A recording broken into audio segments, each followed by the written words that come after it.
Welcome, viewers. This is Wadidja. As in, what did you say? What did you do? What did you think?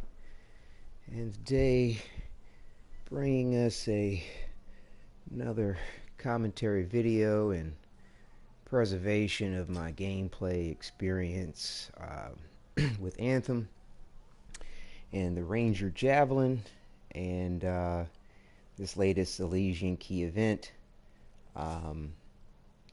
Satisfying the path of glory and the daily accomplishments here. We've got 3 world events to do to get the Elysian key and then run the stronghold to see what we get. There's other legendary contracts, combos to get, multi-kills to get. So we'll go through this as we play along. And, I'd like to comment too about, what I've kind of resolved for myself in regard to like the cosmetics and the fashion in regard to my Ranger Javelin and the way I like to sort of style my situation and, the way I've kind of interpreted, the way they've blended various different concepts to give you what you see and experience with the javelins.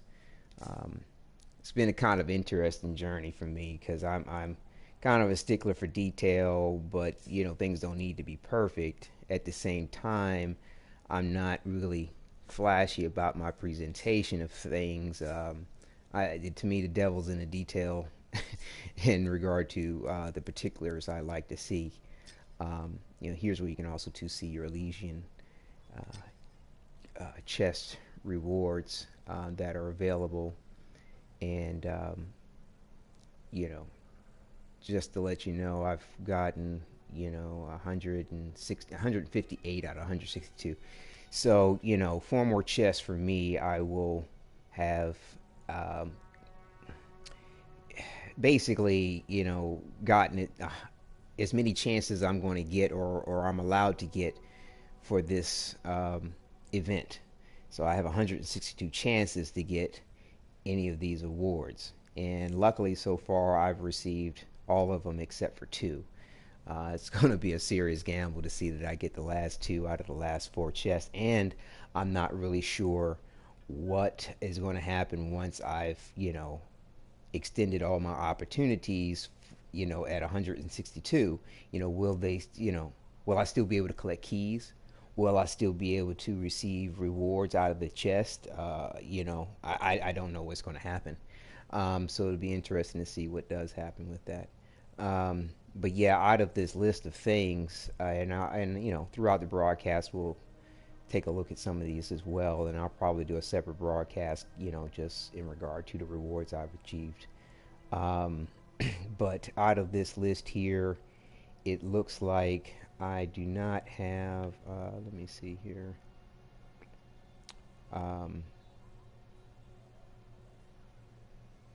Yeah, Wasting Away decal. It's a common decal called Wasting Away I do not have. And I think there's another one at the bottom here. Mind's Eye is the other uncommon decal I do not have.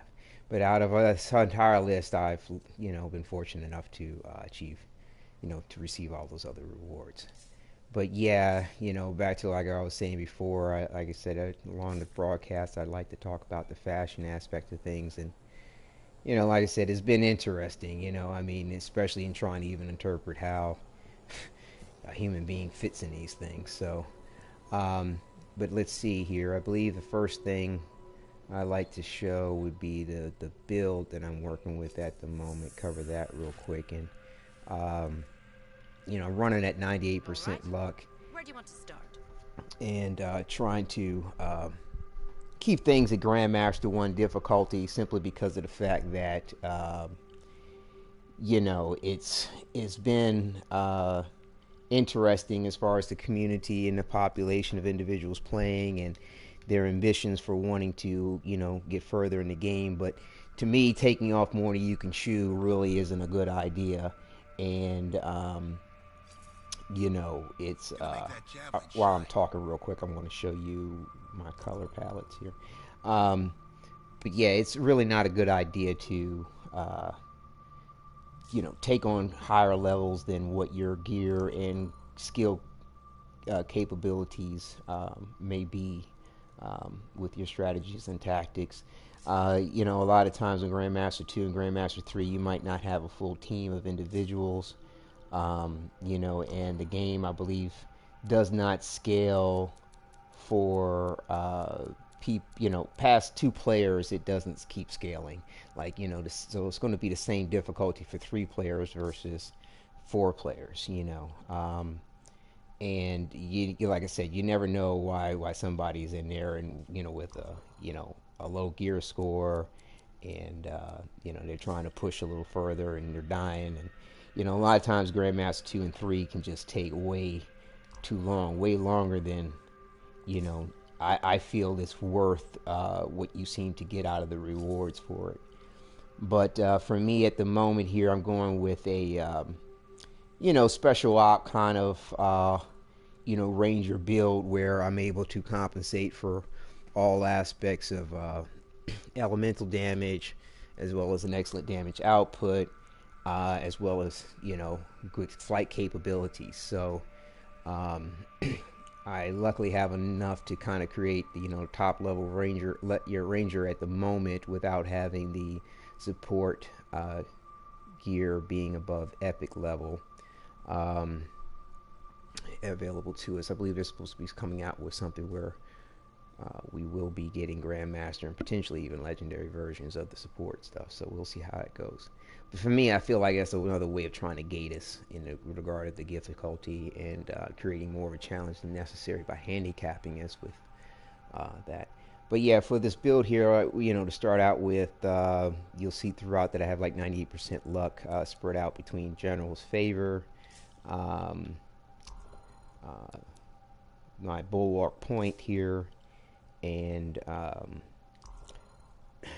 let's see here, the Assault Launcher. So, but as far as the components, I'm working with the Airborne Advantage.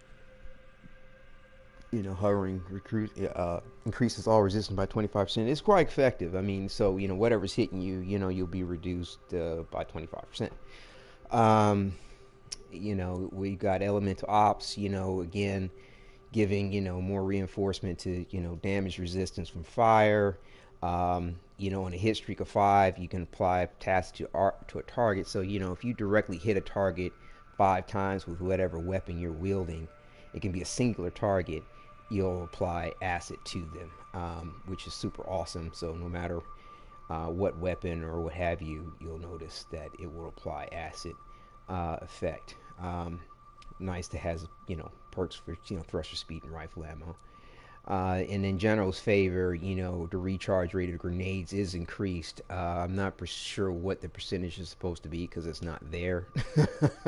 But I believe it's like 30% if I remember correctly from when it was there prior to this patch 1.04.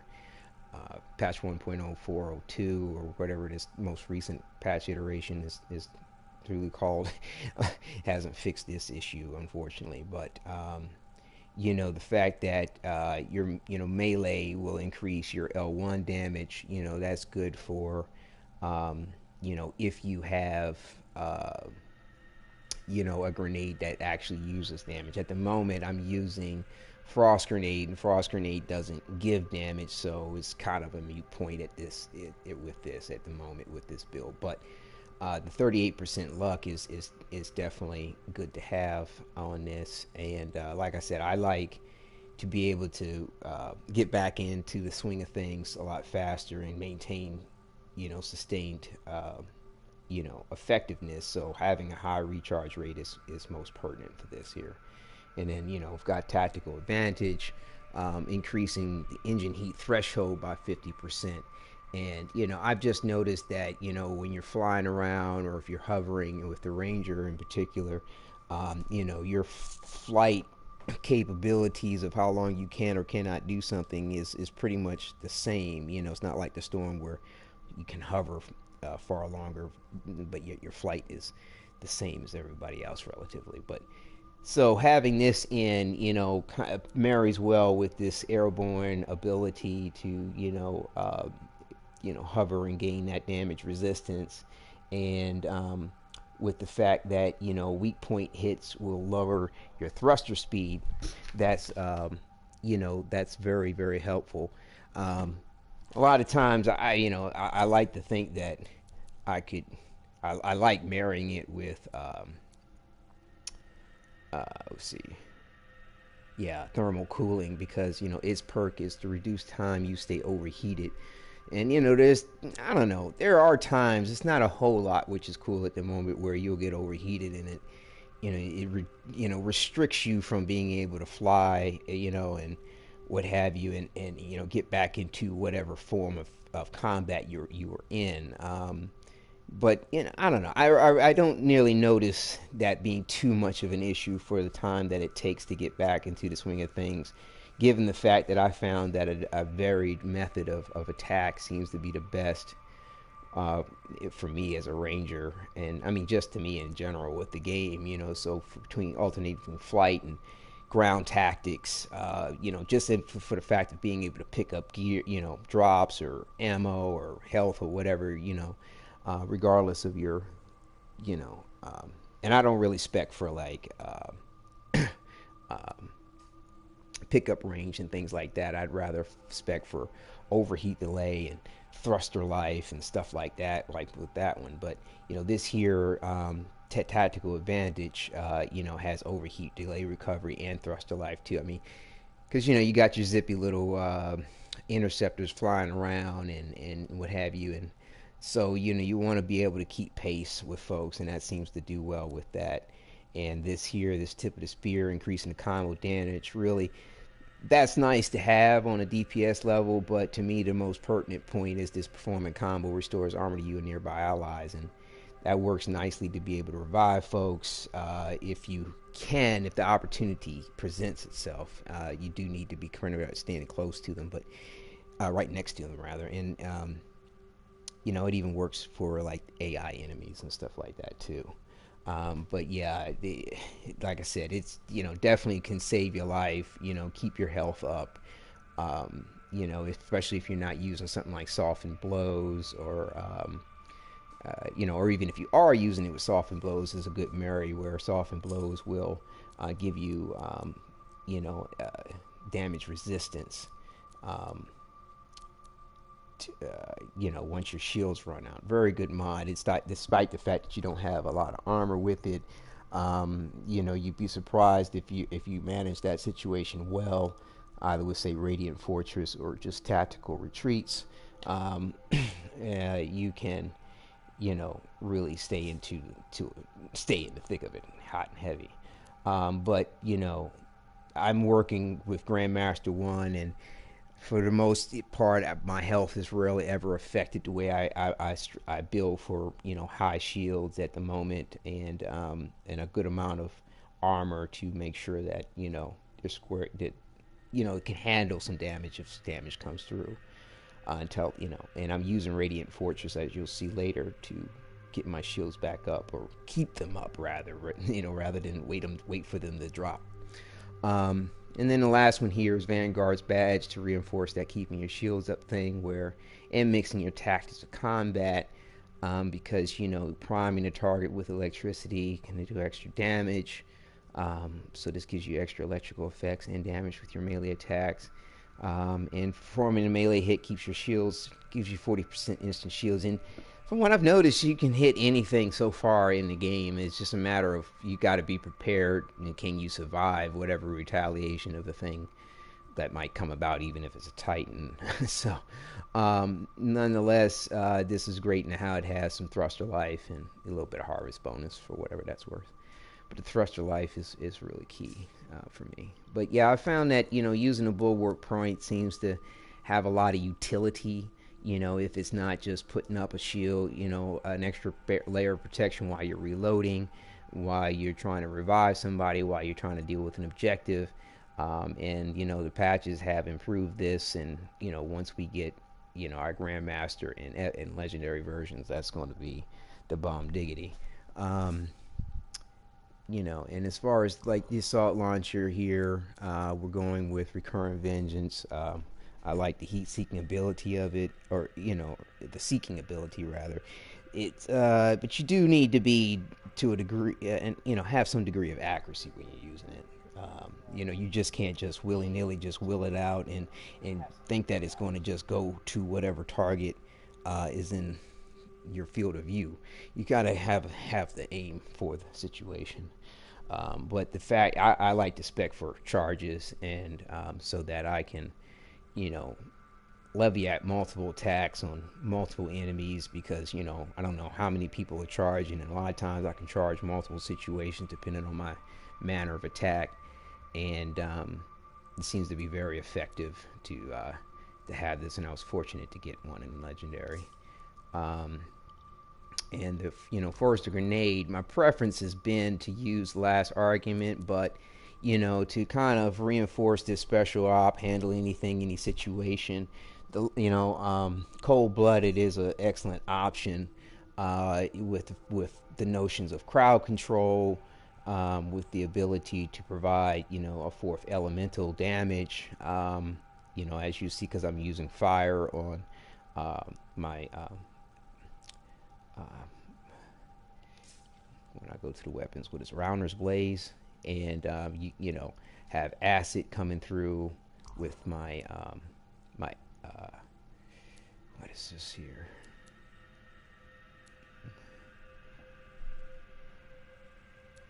I'm trying to remember which one it does. Where is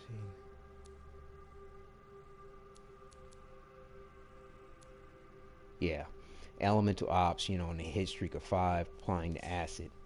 Um, so, and then the electric mace giving you know like its namesake, the electricity. So you know, using the cold-blooded, you get this fourth element of cold. Like I said, utilizing crowd control, and then also to amplifying you know the melee damage by 235% if I hit the enemy with it. So that's just gonna extra gravy for you on that situation of diversifying your attacks and your tactics and being effective at that. And you know, like I said, back to the weapons here, using Radiant Fortress, because I found you know the ability for it to you know get your shields back up by 35% is really sweet. The fact that I have the elemental ops, it automatically provides you know an elemental attack that primes that I can detonate off of. It's been invaluable in many situations.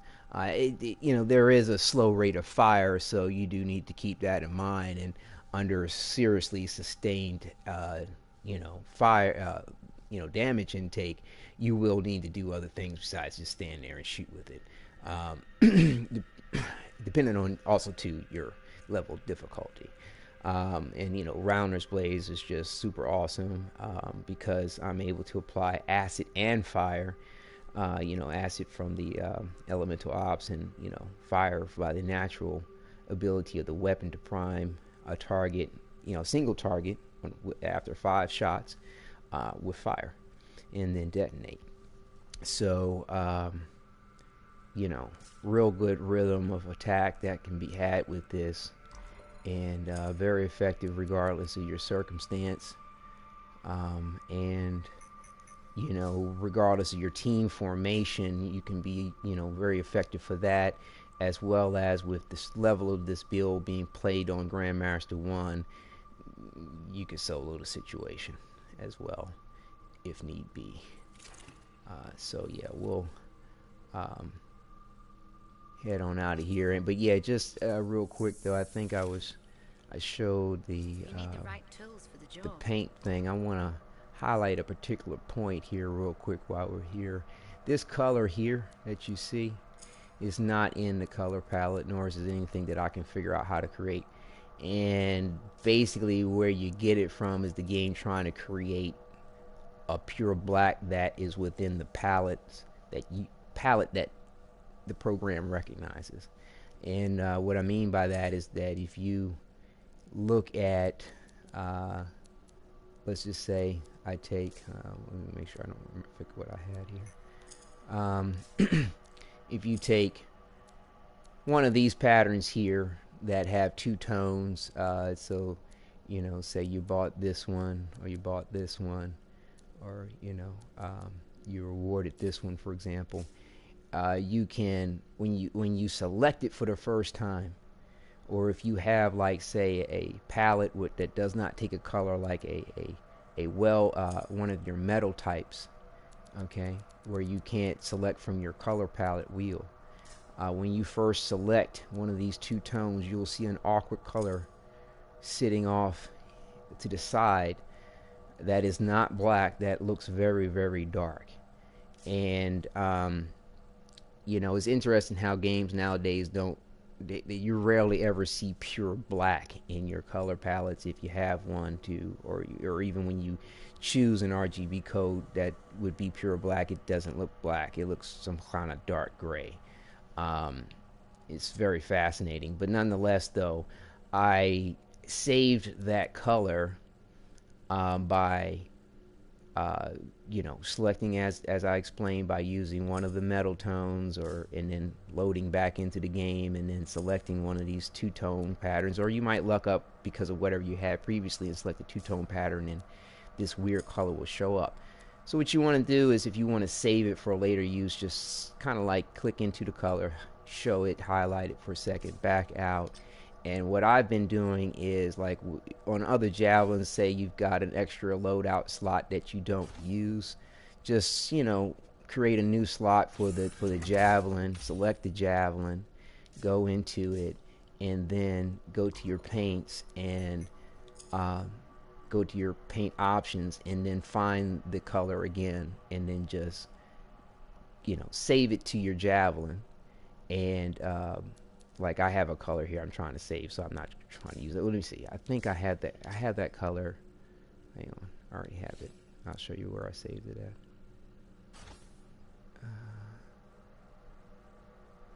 Was it here?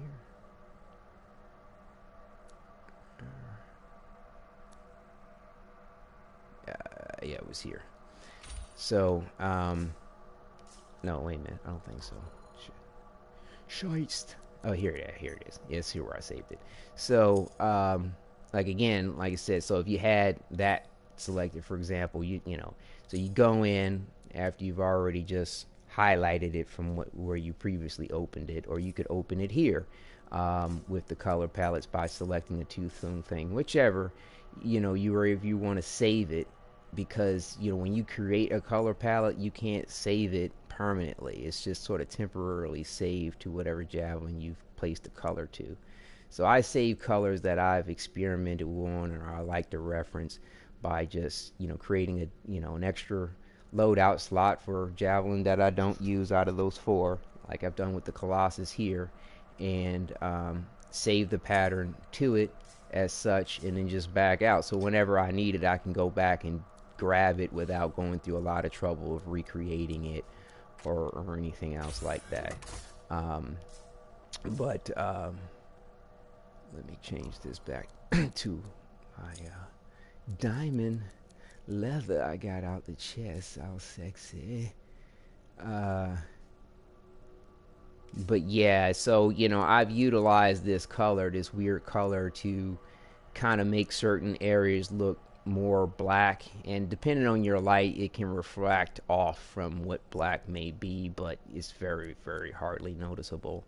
And I've blended it with the dark gray on various different aspects that I may want more or less sheen to when it comes to my black blends of things. And you'll see that more so, like, throughout the gameplay, I'll switch to the other javelins, but like when I go to more black options, like with here, or with this one here, which is all leather, besides the metal, and like here, but like just to let you know, like it's been an interesting trial trying to get certain elements and colors to come together with the proper sheen or lighting. And you've got this showroom lighting to compensate for in the game, which is where you make your selection, and you've got Fort Tarsus lighting to deal with, and then you've got in-game gameplay lighting, and your javelin looks different at every turn. But I've noticed that like I wanted this back part here, this back middle section where you get in the javelin, to be offset from the metal part, but blend in a way where it didn't look like he was sort of assed out or was wearing something where his ass cheeks were hanging out with the metal looking different color, or I don't know. I'm just not real big on like accentuating the ass a certain way on these javelins. It's just my bag, but um, so I found that this clean geometric star that I got out of the Elysian chest um, was no, not the, wait a minute, no. I bought this. The clean geometric star, I believe, is in the featured. Um, it was in the store, I believe, if I'm not mistaken. But yeah, buying this here, it's like a metal type material that gives you fabric like qualities. So and you can also change it two-tone, but that's awkward color that comes from just naturally selecting this to kind of give you a dark black, because a lot of these things when you select actual black for it look gray. I don't know if you can see the difference to that, but making this dark like that helped me to provide a good balance for this dark metallic that I wanted to provide, because the clean metallic is about the only thing that shows up close to black. You're painted clean here, it shows up gray, and I didn't want to have gray. I wanted it dark to kind of give you a projection out of darkness kind of thing with the leather in the front and what have you. And on the front of the outfit, and having the dark from the back. But it's been an interesting journey, because the other thing too I've been wrestling with is the whole proportions thing. It's like because it's an awkward proportioning to the way they have things set up with these extended legs and hindquarters, and to me, I like to feel proportionate in the situation as far as relating to it, and various different arms and chests and helmets and torsos will completely change the proportion look. And I'm not fond of the barrel look that these chests give, even though I really like the idea of them. Like this one's really cool, but it's just too barrel-y in the chest, and it to me it throws off the proportion. It looks awkward for me. But they're super cool, and if people like them, rock them, because I've seen some folks do some really cool stuff with how they're accented. But the thing to keep in mind too is that any armor you get beyond what is natural for these javelins is added on top of the natural armor. None of it ever replaces the base armor of your javelin, so your proportions will sort of equivalently or unequivalently change depending on how you decide to mix and match your situation. Like to me, I think the second best proportion kind of comes from this helmet and these arms with that chest. That's another good proportion. But a lot of styling ideas I have tend to break down, and then my relationship to the concept that they're giving you with this Ranger javelin and the javelins in general. Just stems from the fact that it's like a vehicle, it's like a jet, it's it's like a mobile suit, it's all rolled into one, as well as a anthropomorphization, a human representation of a person, with a cipher providing the energy, so to speak, to make it go, and you being the will of it and controlling its direction of things. It's to me the look that I have going on here sort of is a good play to the marry of all that. And lucky I got the Legion of Dawn armor set and was able to use those arms, which kind of I don't know, highlight the flying aspects and the paratrooper hovering fighting aspects that sort of come in line with the game. But yeah, I've been noticing that throwing in an extra heat sink on top of what I have there on my build, it has been great as far as like having better heat capacity, flying longer, just enjoying the flight elements better all the way around. Not so much necessary when you're running stronghold, so Like, depending on how you got it set up, maybe some extra armor might be good. Or like lately, I've just been adding on extra shields because you get extra 10% regeneration and strength, and soon they're going to be coming out with the rare versions of these things where you can have I think probably be like, what is this, similar to this 20% shields, probably 20% base generation on top of the 30 you get here. So when it comes to the strongholds, you'll see that I'll probably switch to this because the heat sink doesn't really come into play for me in the manner that of what I have already in my build, as far as flight extension and the fact that I like to diversify my method of attack and stay mobile rather than stationary. But yeah, we'll go off in 3 play here in Grandmaster 1 and see if we can't get our Elysian key from 3 daily objectives. I tell you, it's been a little awkward though, with getting these daily events to spawn. To varying degrees, it's fluctuated as far as how friendly it's been after each one of the patches, and I mean lately it's been okay, but you can run in these situations where you're just roaming around, and there's no event spawning, or there's one event in particular where you've got to the screen changes to this black and white, and you've got these green things you've got to fly through, and every once in a while I'll run across one where you can't find the last one for some stupid reason, and it's just like, fuck it, just go to another event. But the rate at which these events spawn tend to be very awkward, and sometimes like feel like they're working against you. Like you're going somewhere like a cave to fight some outlaws, because there's no outlaw, really a lot of outlaw things you can go to or do where you can satisfy some of these challenges, daily, weekly challenges, or monthly challenges for enemy factions. And all of a sudden it's like every time you get to the door entry of the cave, an world event spawns, or like you're underwater exploring something and an event spawns, or there's an event like kill some titans, for example, and yet you do have a daily to satisfy, but then of other events, and just killing a titan, for example, in the world's not going to satisfy it. So while you're trying to find a titan, the world isn't spawning, or you're trying to find a world event,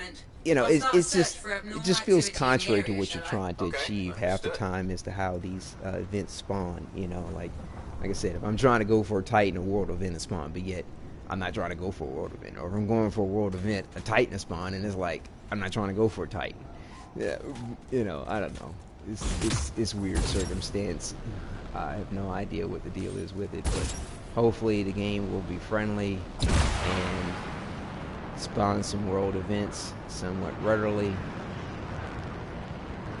and we can get on past the point, because it's like when you come out in the free roam, it's all cool and all, and has this ambiance, but at the same time, if you're on a mission, or you have a limited amount of time in which to engage into everything, you just saying you want to get it done. You're not trying to waste time doing a whole bunch of other things, and the world tends to spawn far more readily, like just basic world ads that are aggressive to you than they ever did, which is cool, because I believe the original concept had the game set out to be a more hostile environment than what we seem to enjoy. I think it's probably near about proper. Sometimes it can be a little bit annoying the way they've increased the things that are trying to shoot you out the air, and but for the most part, if you're paying attention, you can avoid the situation and keep on going. So I think it's at a pretty decent place for the most part. I think before 1.04 it was like kind of ridiculous, and then they kind of got a grip on the point. You won't get far with those turrets. Shut them down. I think it's okay at the moment. Yeah, let me focus on this here.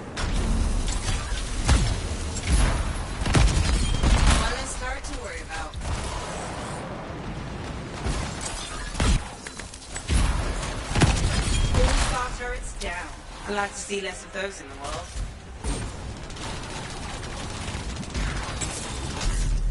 Scar heading this way. We're in for a serious fight.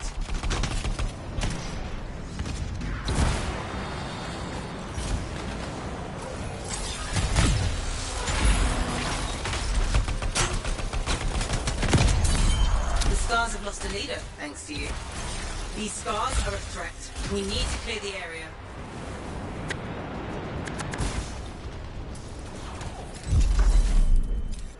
Say hello to my little friend. Yeah, bitches.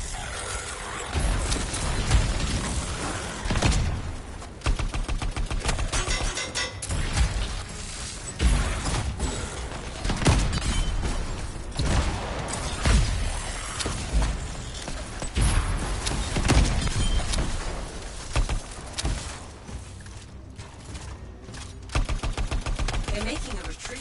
The Fort will be happy with this news. You are getting the hang of this. Well done. But the other thing too is in the fashion considerations is whether to show your weapons or to not show your weapons. And, you know, if you don't know, if you go into your options here and go to settings, gameplay in general, scroll down here and you can change the option whether to hide your weapons or to show them. Lately I've been kind of running without showing them just because the weapons to me are just awkwardly styled within the fashion of the game. In lore. I'm not really sure why they chosen the color palette. It's more specifically to the complaint of the weapons. They don't make sense in the styling. You know, the geometric patterns within the styling of them, or you know, the actual weapon design itself is okay. You know, I've seen other concepts for the game and other things that were supposed to be advertised for the game look far better, but you know, with what they have, you know, to me it's like the colors and the color scheme and the palettes used, it looks like you bought your weapon out of a toy store, you know, and it's not, I don't know, it just don't feel right. And you know, with the Ranger Javelin, I mean, you know, there is interesting in how there's proportion with showing the weapons, there's proportion without showing the weapons, and you know, it's with or without showing the weapons, there is proportion in the look of the Javelin. However you have the weapons arranged or whichever ones you use, but I don't know, it's a little awkward for me playing a Ranger Javelin and have a weapon on the back in front of the jetpack. It kind of weirds me out. I mean, I doubt if whatever the heat is exposure, if you want to have some kind of role playing, is significant to keep the operation of the weapon hindered, but I don't know. I think all in all, you know, given what they've explained about the nature of the game and how they're like, well, you know, we wanted to stress the look of the Javelin and not the weapon thing, which is an awkward thing to say in regard to a looter shooter. The point is kind of recognized when you notice, you know, how awkward sometimes the weapons may look or appear when it comes to whatever styling preference you may have. And the fact that, you know, they claimed that we were going to be able to change the look of our weapon based on, well, originally it was like you could individually change the look of the weapon however you wanted. And then they said, no, it's going to change based off of what materials you select for your Javelin. And, you know, and now when the real game comes out, you don't even have that option at all in any kind of capacity. So that is a bit unfortunate, because I think the Javelins overall kind of do look a little bit better showing the weapons, you know, because it's, I don't know, the way I would kind of relate to it is like looking at a car. You know, car looks good in the showroom floor, car looks good parked. When you see a car moving with nobody driving it, it looks a little awkward. I mean, because we don't live in that time yet where, you know, automatic cars are a thing. You know, so to me, seeing a Javelin fly around without weapons kind of looks a little awkward in that it's some aspect of its purpose not being visible. But you know, the thing is what's kind of funny is that the way they have this so mishmashed and trying to appeal to so many different things but none at all, you know, not showing your weapons works in a lot of ways because things just disappear from you. Like if you're carrying two weapons, regardless of how they're positioned, if you go to what do you call that?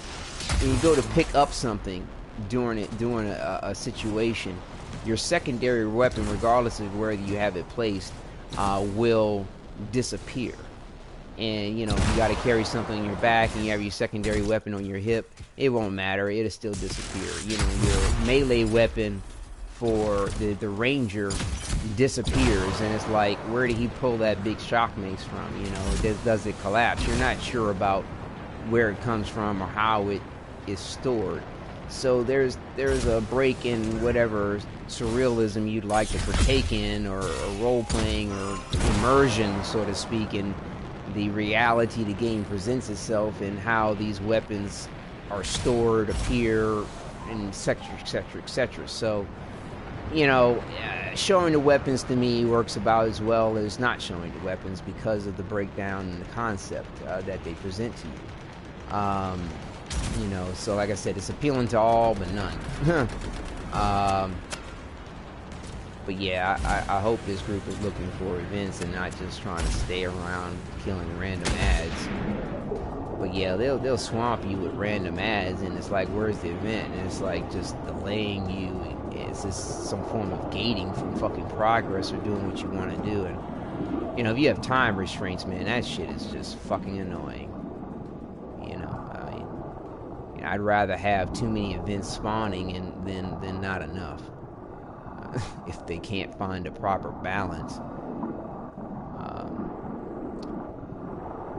But yeah, so, you know, right at the moment I've been going with not showing the weapons, and you know, for me, the longer I don't show the weapons, the more it looks proper, and versus showing the weapons, it's kind of vice versa. If you go showing your weapons a lot, you realize that it starts to look awkward if you don't show them.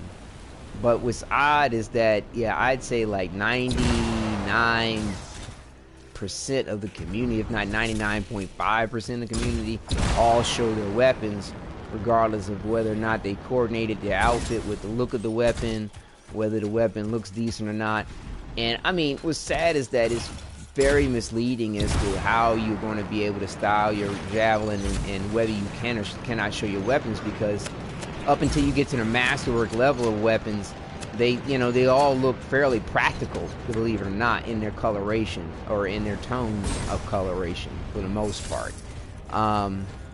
You know, like I said, it's still a little bit less lackluster in desire in the color palettes that they've chosen. I'd rather them have not even gone there with any colors, but for what they've, considering what they've decided to choose.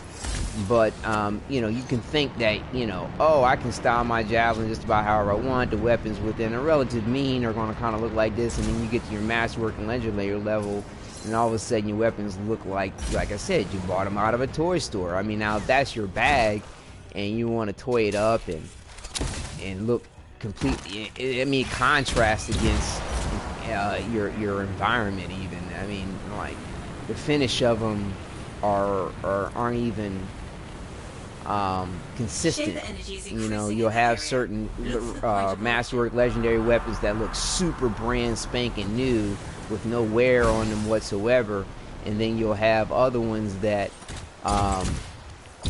you know, have degrees of wear on them, even though they are legendary or Grandmaster. So, you know, and then on top of that, we don't know what kind of weapons are going to be coming out. We don't know if they're going to reformat the look of the weapons, simply because of the fact that people, you know, don't, I mean, like myself, and I'm sure I can't be alone in the point, you know, don't really like the look of them in relationship to the environment and the look and feel of the game. It, to me, it just doesn't, I don't even understand it. You know, where they get the point. Like I said, to me it feels like they're just trying to appeal and give too much to too many without satisfying anybody. Yeah, fully on any one thing. Or rather any combination of things.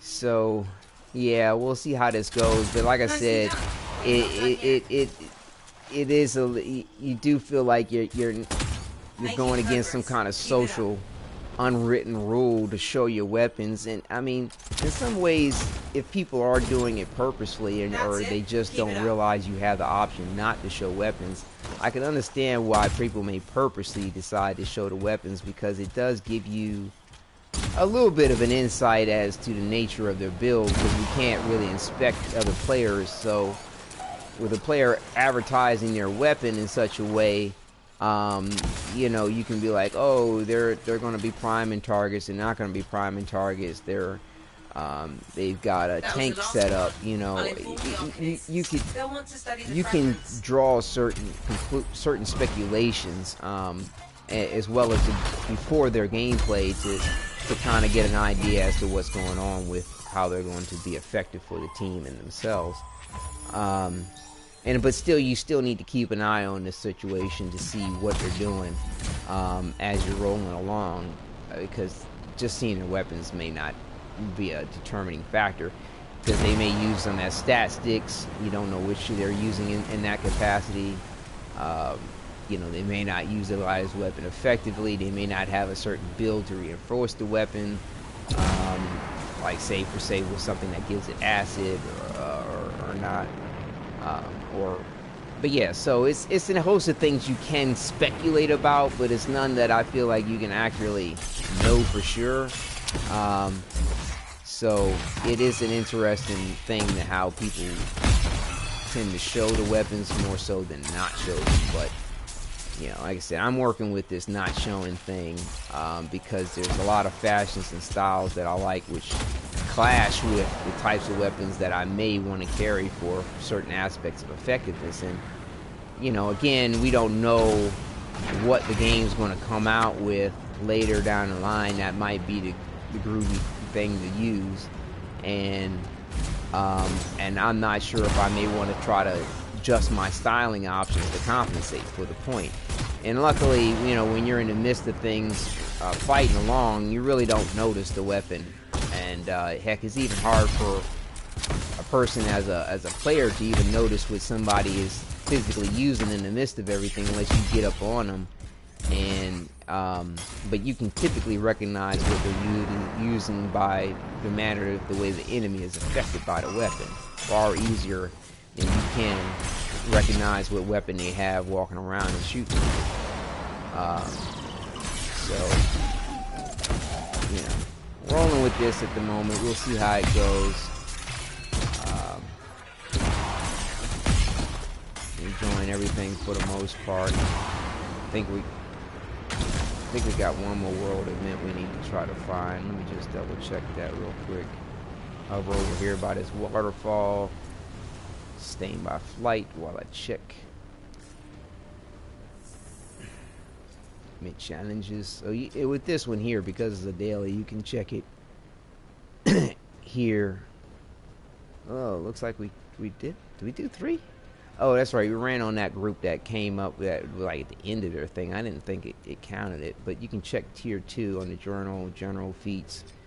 Yeah, so we've done our 3 for our key, so we can go ahead and dip. Let's see.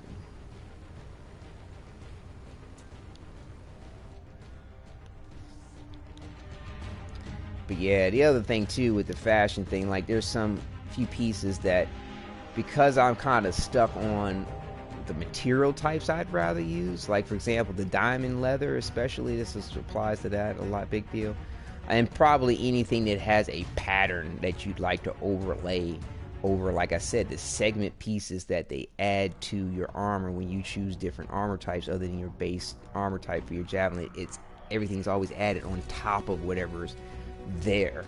However, they've mapped these palettes of materials in their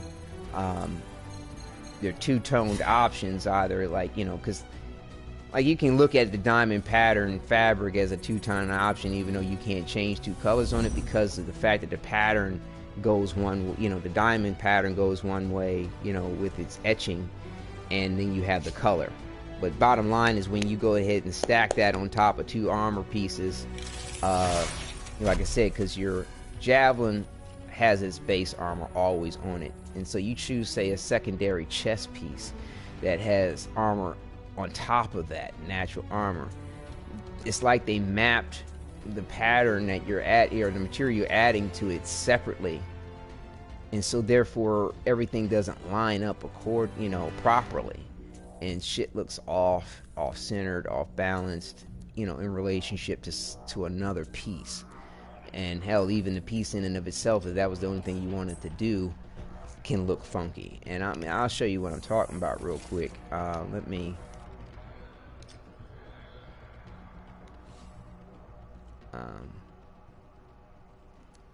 go to I think I can show you on this one here. So like if you say you choose this cool chest piece here, and like, oh, that's sexy. Oh yeah, I mean, it is. I like it a lot. Like I said, it just kind of barrels out the chest a little bit too much for me in a disproportionate way with the head and the thighs, but it's quite proportionate with the lower calf region and the arms. It's just really cool. It's just that the helmet just needs to be just different, and what helmets are here may provide a decent proportion, but like that's just a little too bulbous. That's just, I don't know. I'm just not. I like it. It's cool, but it gives a different feel to the look of your javelin, which these helmets and different armor pieces can provide. Like, this here reminds me more of fighter jet mech suit, which is what this concept is for me. And then this is a little bit more like robotic, scouty type situation. And this here, even though it says scout, kind of reminds me more of, again, more of your Japanime type robotic, cyborgy, type thing, like from Appleseed, for example. But yeah, it's or your special op type situation, like you might see the goggle types and something like, some type of SEAL special op team, or I think was it Umbrella Corporation type thing with the Resident Evil stuff, had some styling like that in one of their games, I think. But yeah, so this looks a little buggy, a little Ninja Turtle-y. I don't know. It's cool, but I'm just not vibing with it for the look I'm going for. So this seems to be the better of options, and with that, for me being the better of options, this chest torso doesn't work. But to the point of this two-tone thing where shit gets thrown off, like I really thought that doing the diamond leather on the thigh was like bringing the sexy back. But you do the diamond leather on the thigh, you'll notice that because the javelin stands at an angle and it's cambered in its natural position, somewhere along the way, if however they decide to map it, when you go to the center forehead, it's off. Like it's centered, but not properly centered in relationship to what you have down here. And then if you look dead center on the chest cavity, right in dead center, you see some of the diamond leather if you place it on the thigh, and it's like it's off center. Like, why is it off center? And then to reinforce the point, if I add the diamond leather to the chest area, that's gonna I mean, that's centered right here. You'll notice how when I zoom in, starting from the crotch up, how it's dead centered with its little V. But then when you get to this extra chest cap that's on top of that other piece, it's off.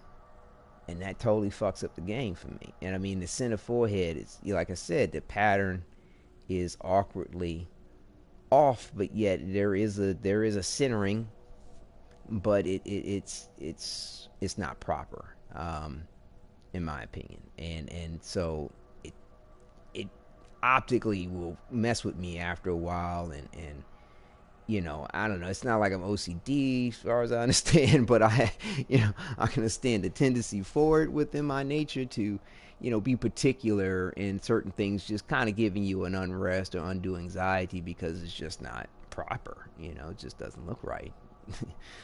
So yeah, I had to abandon those points and those ideas, and I am happy with how things have settled, but it would be cool if they did a balance pass on the way these things look, and how they map to the javelins, and a few things could be better pixelated, because like when you get to the storm javelin and certain decals are kind of like blown up, on the back of the cape, and it can look very pixelated, um, when you do that.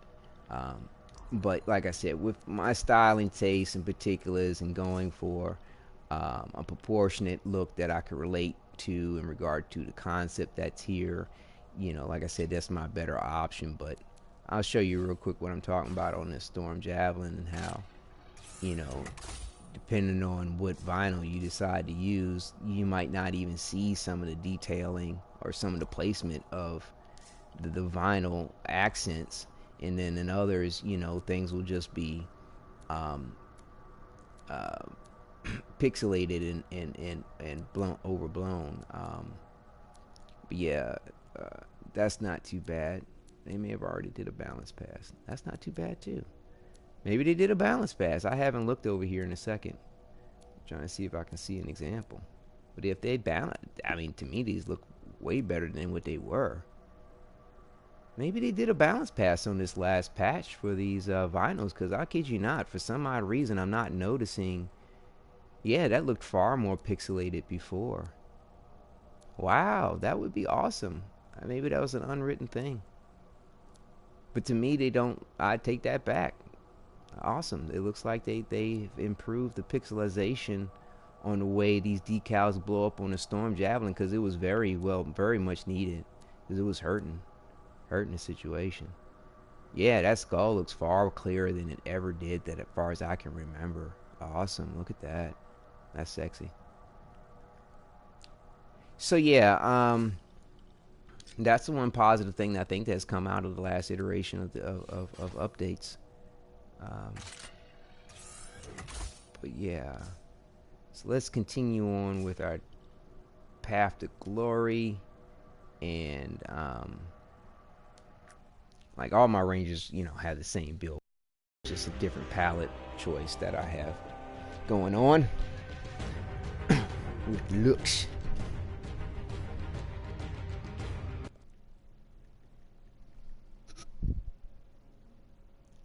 It will be interesting to see if we get lucky with other people having Elysian keys, and might be able to finish, like I said, the amount of reward opportunities I have. I'd be curious to see what's going to happen once that ends.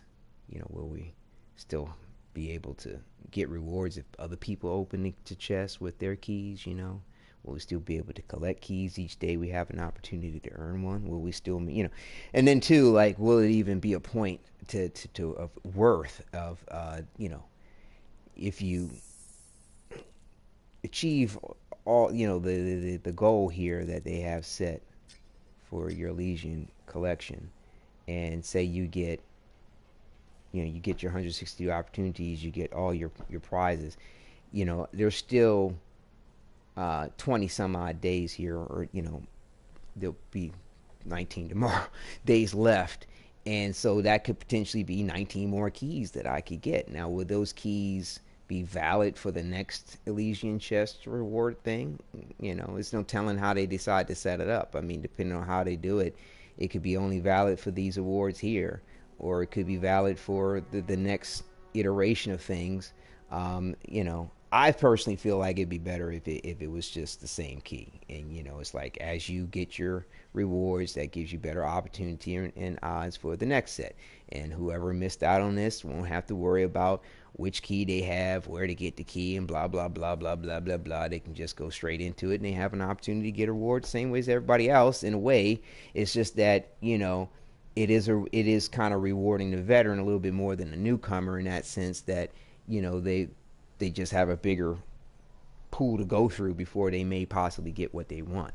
But I mean, to me, I think a lot of these games nowadays cater a little too much to the newcomers in a way that they don't respect at all the veteran half the fucking time, you know, and the endeavor that they've given to the game, and you know, making you feel like, you know, the time spent was worth it and notable.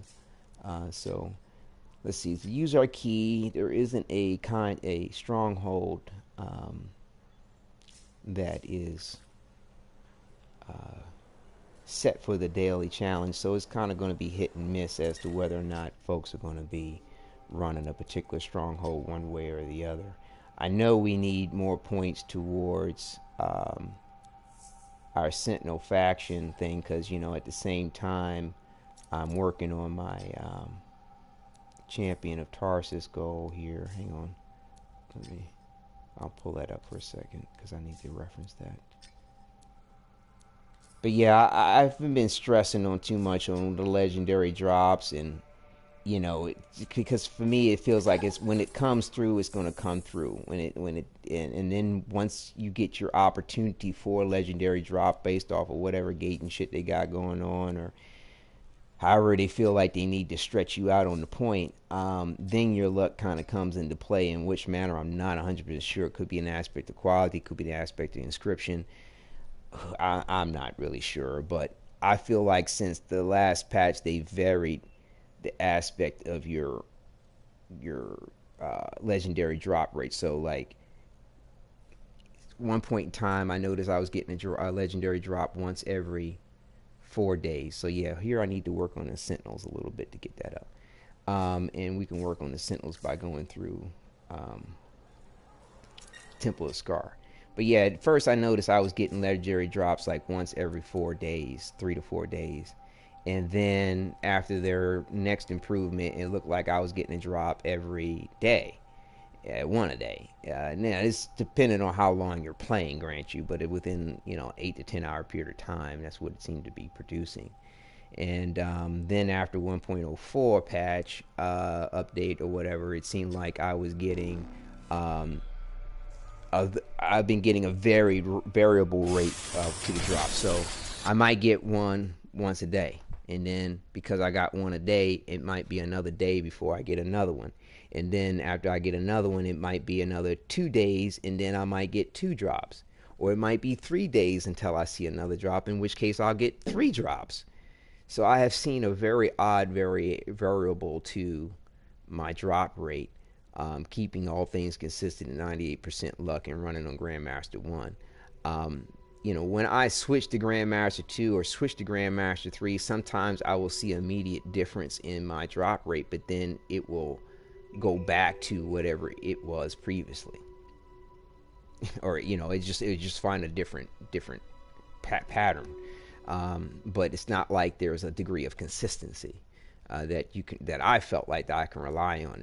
And no matter what I've done with my luck, no matter what I've done with my build, no matter what I've noticed in regard to the other players and their builds, no matter whether or not I'm switching javelins and or not switching javelins, you know, whether or not I'm playing in one mode of gameplay versus another mode of gameplay, I think it's a thing about the numbers. You know, it's like, well, how many enemies have you killed of a particular type?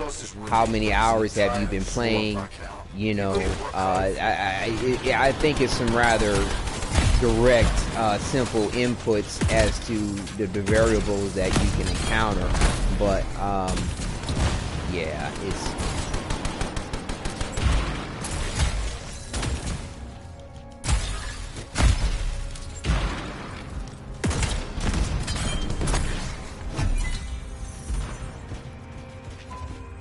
but yeah, with the Champion of Tarsus thing, you know, getting the memorial together and that 150,000 points, you know, 50,000 for each faction.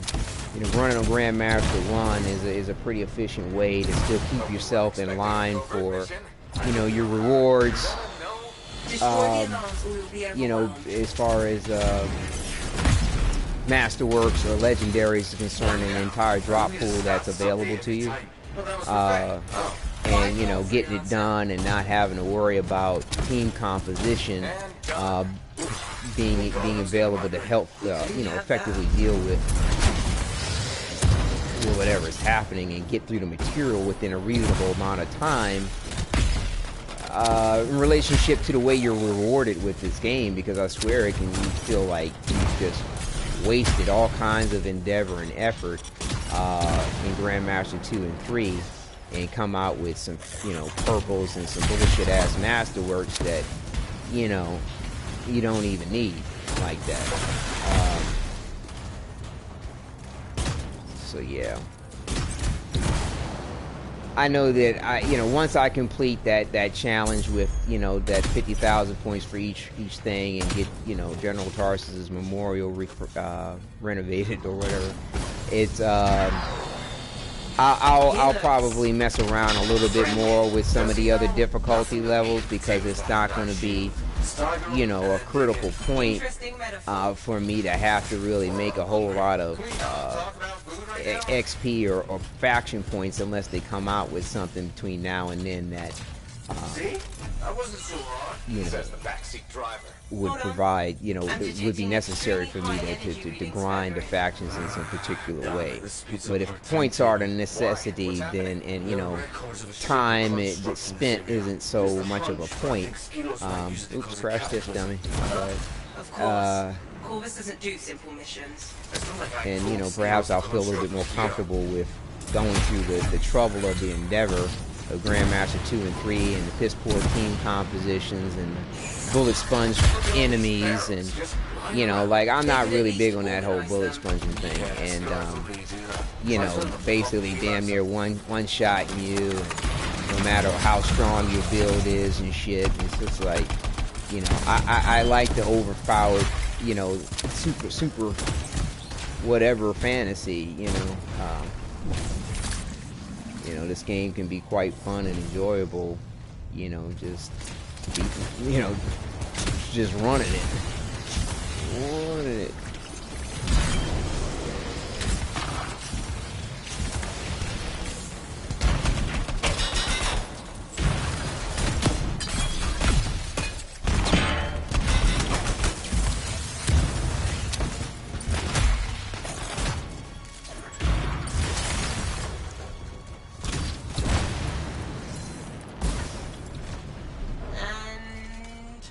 We're in. Hey, congratulations, you opened the door. Hey, don't knock the little wins. They're important for morale.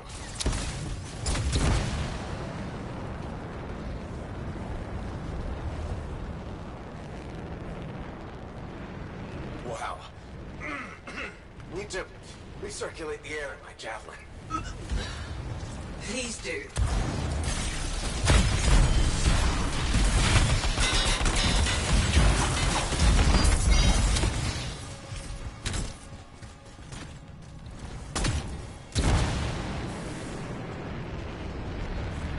Everybody Relieving themselves, considering what's on the menu?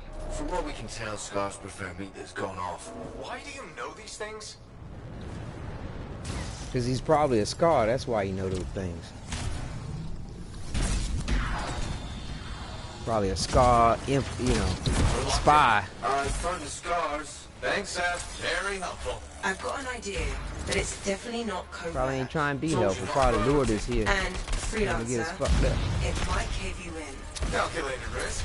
The structural integrity of that wall is weak. See those explosives? Blow the damn thing. Yes, ma'am. I'm not blowing shit.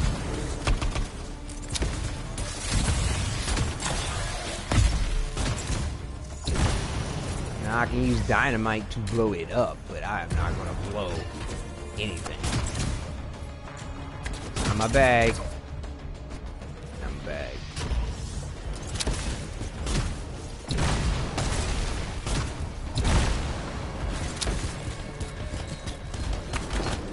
Stop being a bitch about these bombs.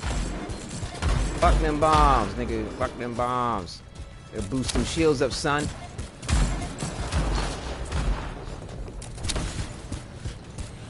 Mines kiss my ass.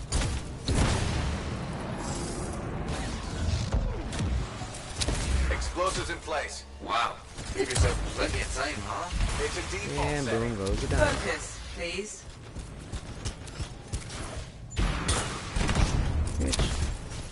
motherfucker dodge that shit?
What are you doing, buddy?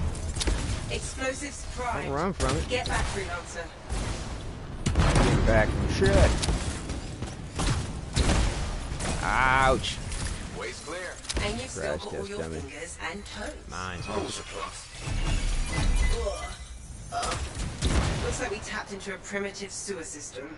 More than looks like it. Good news is, we're closing in on the construct, and probably more scars, but that's to be expected. 7. I want it noted that I'm literally walking through shit for you. Noted.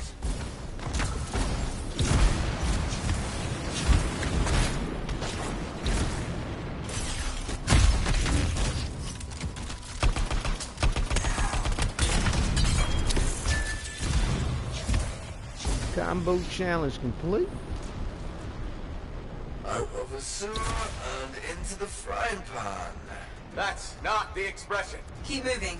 Exit's above you.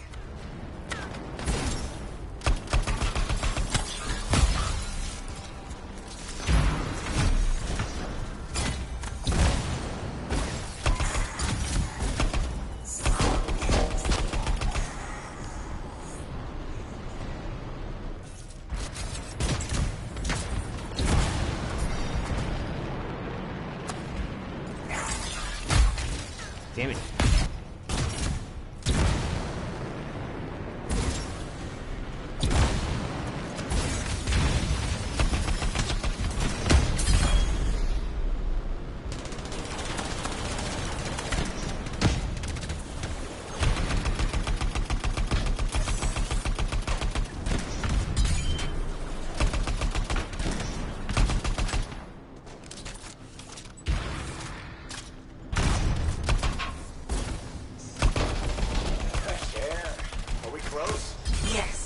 Energy readings are climbing. Seb, why would Skelos start a cataclysm? I don't know, but it's not the first Skylight to try. I've never seen a swarm this size. And considering their defenses, this place must mean something.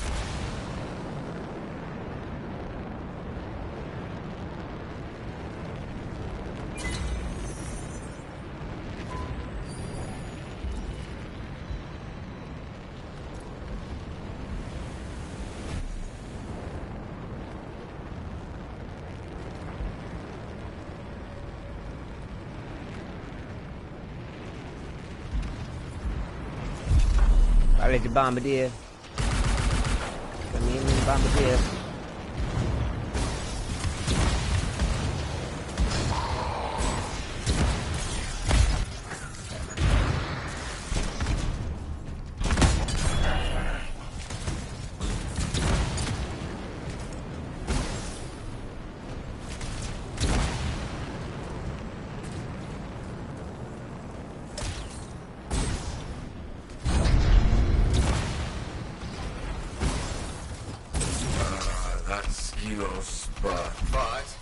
It didn't have a tank before, that's new.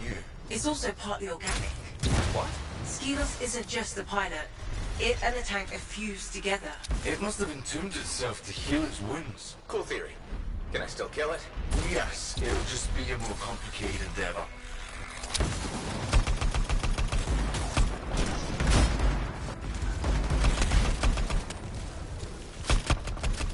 That's it.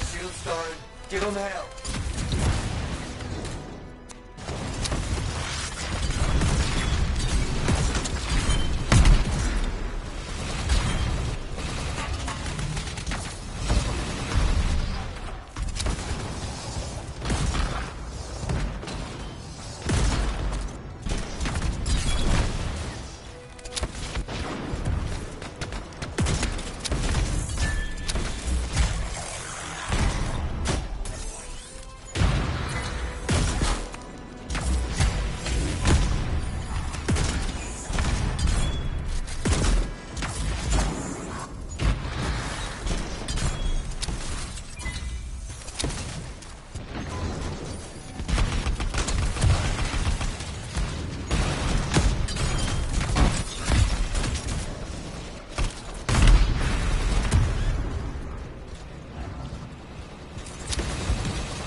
It's over. The construct is silent, and Skelos is no more. Spiky plastic over it, does Anthem. We should inform the Archonists about the tank, and that the construct was spawning scars. Yeah, I'll put in my report. But first, how about a run of celebratory drinks? As long as Corvus is paying. Nobody got a key? Oh well. Here's my key.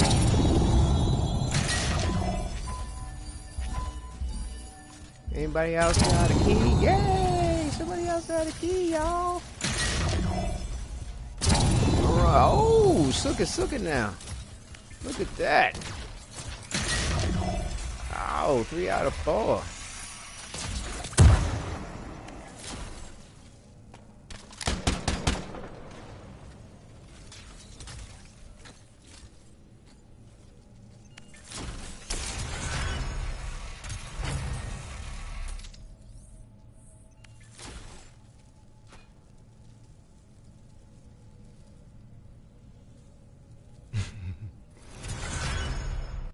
Hopefully the rewards will show up.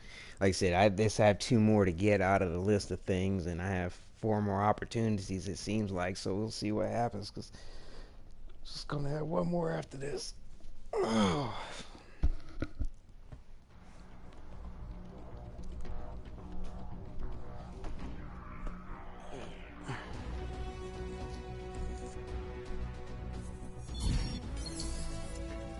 On process. Oh, we got fucked. Let's just give it a second, but I think it's just gonna sit there and spin its goddamn wheels. Now, luckily we don't have to restart the game after this last patch to see what's in it, but I have noticed a delay to when you see what's in it. Because I got an epic vinyl out of it, and actually the only epic vinyl that's available, and it didn't show up right away. It was like I shut the game off, turned it back on sometime later after running various different missions, even looking through it, and didn't notice it. So I don't know. And then to make matters worse, you know, though it may show up, you still don't know.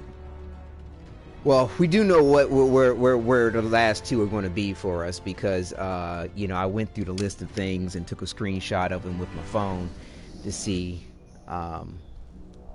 You know, and compare the list with the picture of a list of items to what I have, and like I said, I'm just missing 2 things. So they're 2 decals, common decals. So We just know to look in the decal section when we get out of here. If it's nothing new, then we didn't get anything.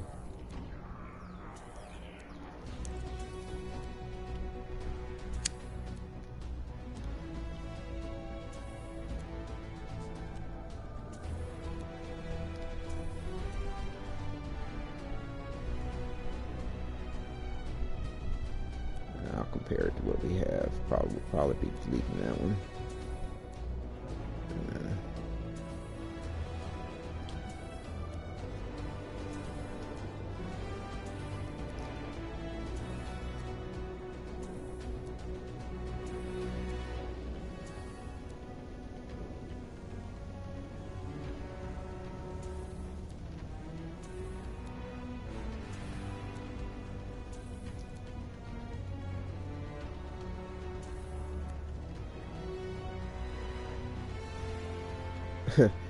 9% armor. Yeah, after they made their last loot adjustment, I tell you, they said they lowered this. They lowered the floor and raised the ceiling, and because of that, you see shit stats on your weapons like 9% armor. Like, what the fuck you gonna do with 9% armor? Not a damn thing. Yeah, let's see here. All right, let's just load into Fort Tarsus. See what we get.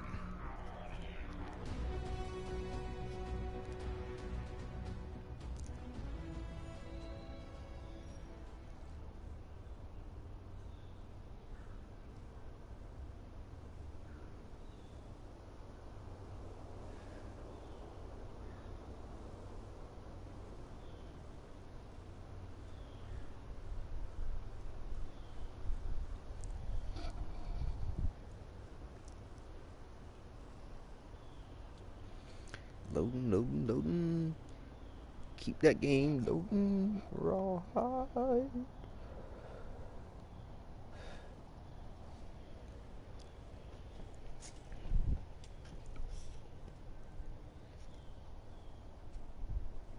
Yeah, even with the PS4 Pro, the load screen will still put me to sleep. Alright, let's see what we got.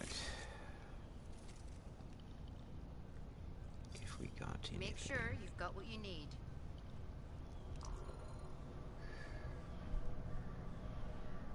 Camo. Did we get something new?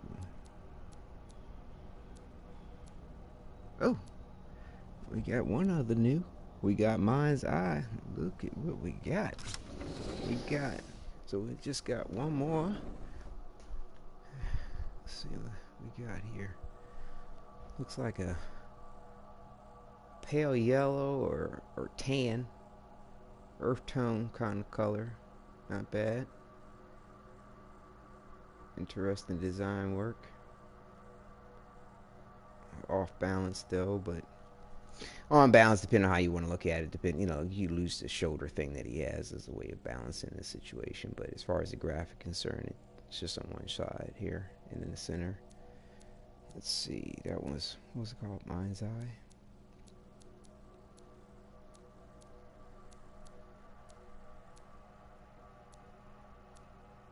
Yeah, I think that's the only new one we got. So we still have one more left to get, and we have one opportunity left to get it from what it seems, but I don't know. We'll run another couple of strongholds, see what happens with the point. But let's see, you can get to your codex from, if you go to your weapons here, and you just hit the codex and it'll pull up this menu here. Go down to freelancers, check the Elysian Collector. So yeah, Mind's Eye.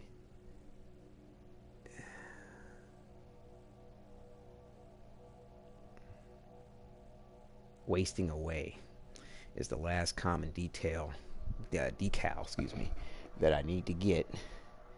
And from what this is saying, I get one more opportunity, I think. So I guess we cross our fingers and see what happens. Let's see. Let's check our path to glory. My big secret. Gonna keep you coming. Let's see. We got multi-kills, feat to get 2 more times, and we got a legendary contract to run.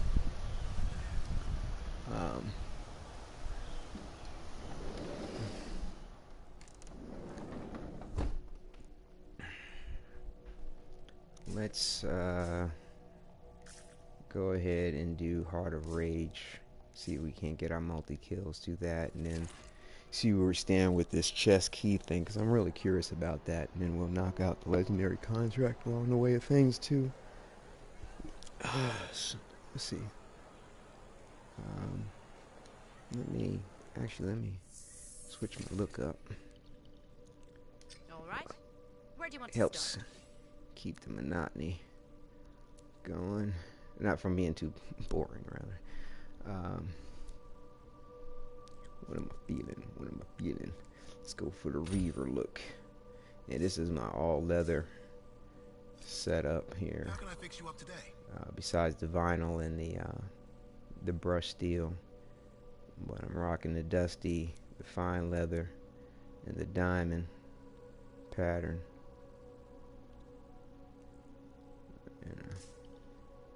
But I said the rest of the build is still the same.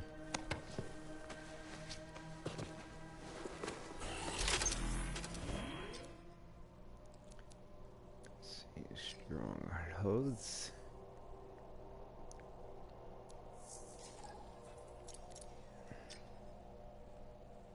Yeah, because Tyrant Mine satisfies the freelancer faction points towards that Champion of Tarsus thing there. Getting Lena Tarsus's crypt or burial area renovated. Alright. Wait a minute, what am I doing here? I choose ultimate seal. We'll get gear, shield. Wait a minute, my bad. I want to let's put on the extra shield. There we go. Yeah. So shield, and gear. There we go.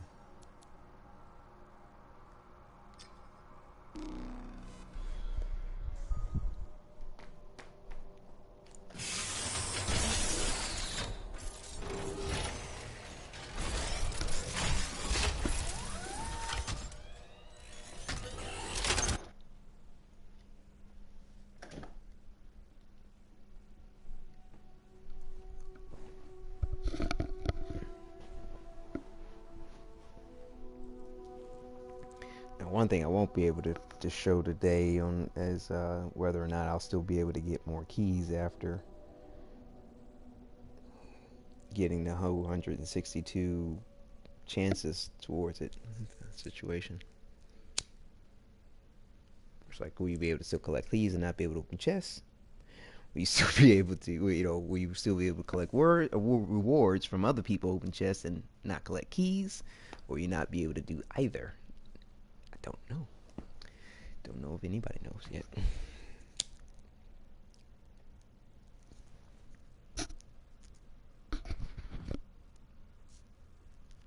And then too, like, if you haven't collected all the rewards, will that be a determining factor as to whether or not you can still collect keys, or and not collect rewards, and still collect rewards and not collect keys, or yeah, be any combination therein. Scars and acidic weapons. That's a combination I could do without. Last thing we need are these bastards getting creative. Corvus said they've hit multiple caravans. These bastards. Speaking of Corvus, hatching in Sev. Freelancer, ready to put your javelin to the test? Just a normal day, Bastion. Well, what's not normal is the scar activity in this region. We think this is where they're making the acid. Any idea how? I will need to find that out. Put a stop to it.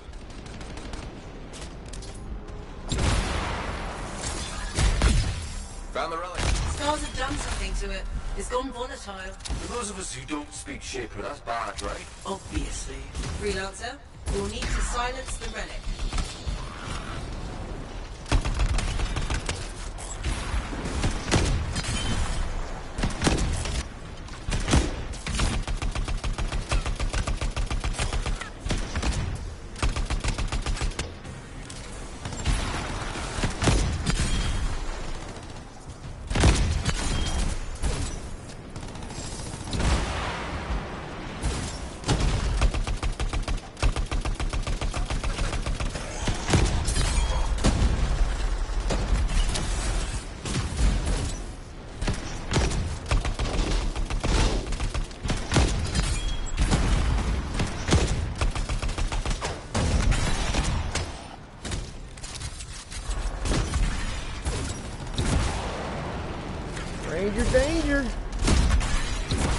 ready for that Ranger danger, y'all.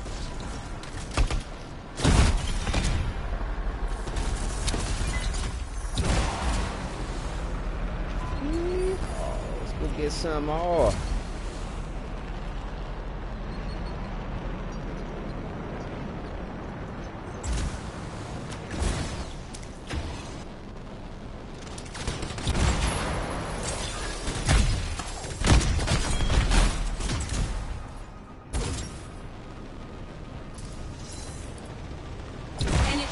Dropping. You're halfway there. Yeah, that seeking missile's real nice to deal with airborne threats. Knock them out the air. Very effective tactic.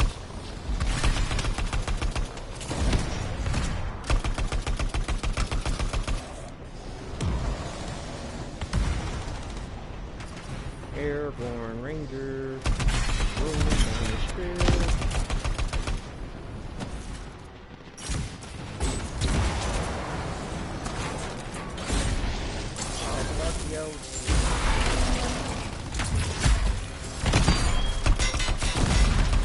Did that hurt?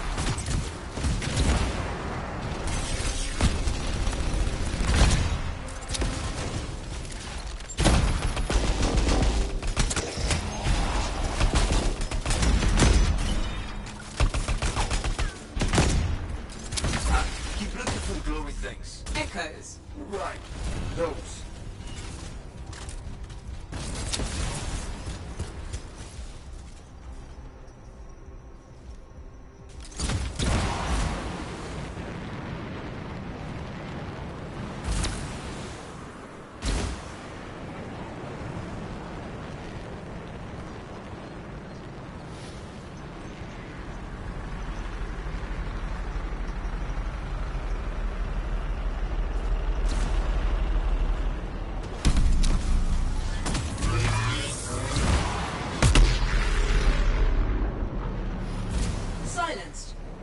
Freelancer. It looked like the scars were bringing eggs to the relic. The eggs were filled with acid. Could be using the relic to weaponize it. Let's check the second relic. Put your theory to the test.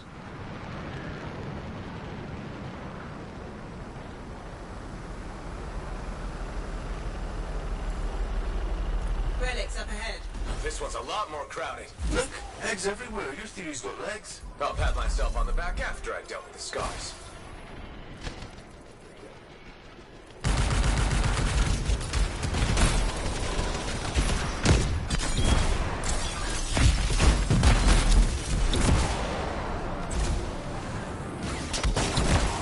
Miss me, bitch. Follow the bombardier. Come in, bombardier.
Big work? What was that? It came from below. Of course it did. Hate to say it, but that thing is probably what's producing the eggs. If we don't get rid of the source, the scars will come back and keep making weapons. Hey, find me a way underground. Already done. See if this group is down with killing these extra ads. Looks like they might be.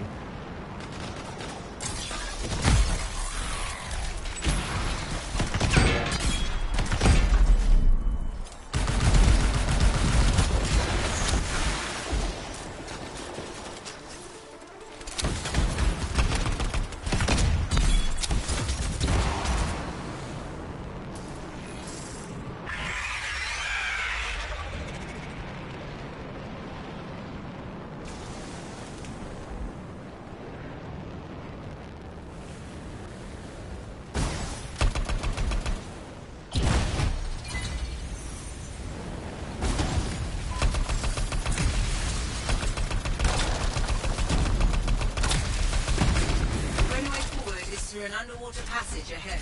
Like, I'm sorry, you don't want to get left behind in this place. Now there's two other ways. There's two ways to get to the other areas where there's enemies at. This is one of them here. You fly straight up before you get to the water. You can get to this, and it leads you to the other side too. Scorpions can't swim, right? No, that's it. I won't let them get you. And you want to kind of like run past the eggs and let them open up before destroying them, because if you destroy them before, you don't get the enemies to come out.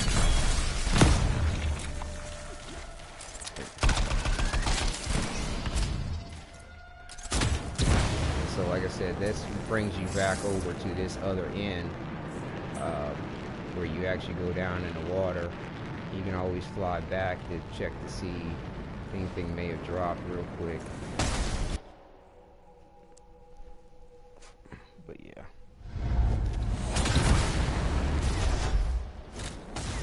That's a lot of eggs. You know what they say? You've got to crack a few eggs to make an omelette. I don't want that omelette. What is that? Another relic. Careful, freelancer. It's unstable. I hate it when they do that. What do we do now? Gather the fragments and silence the relic.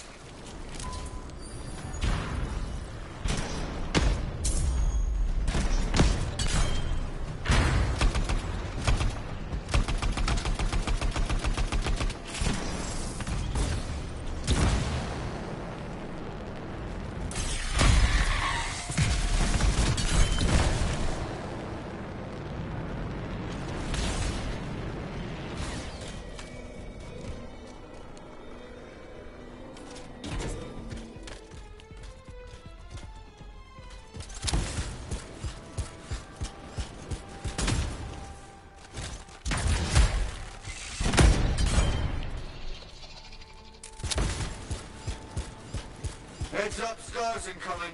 How'd they get down here? Bastards love to borrow.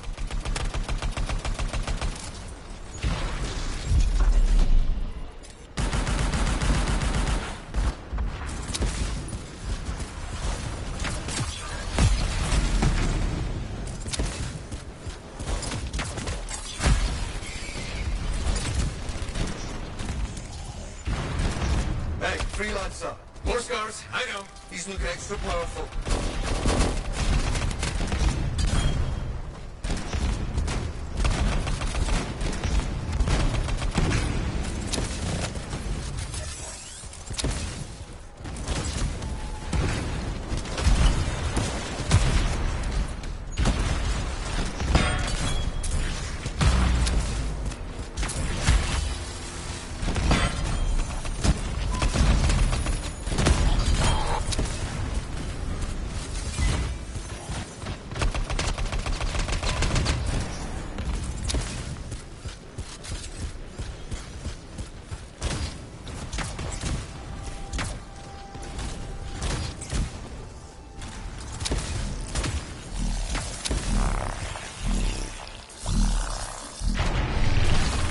Almost done.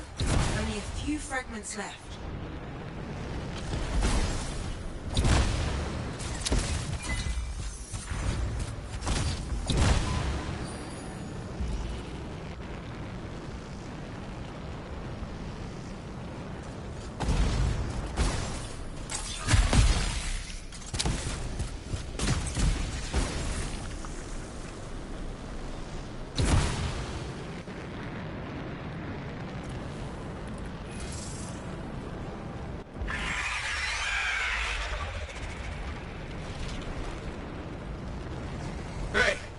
still closed and there's nodes everywhere. Give it a minute, it should work itself out. Should? Energy readings are stabilizing, albeit slowly. Just stay in the center, any interference will cause the energy to spike again. Let's check up here and make sure nobody had any drops.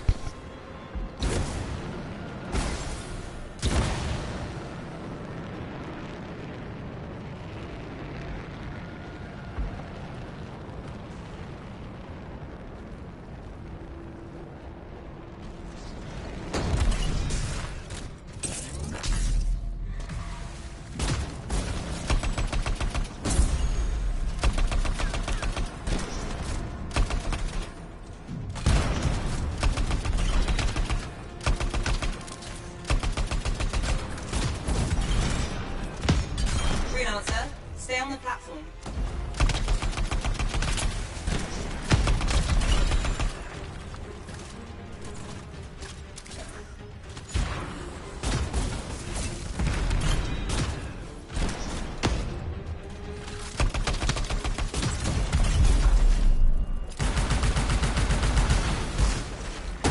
Yeah, this thing here, when you're doing this objective, does not put out drops. You get ammo and you get health, but you are not, in my opinion, increasing your odds to get jack shit by extending this objective by not standing on this platform.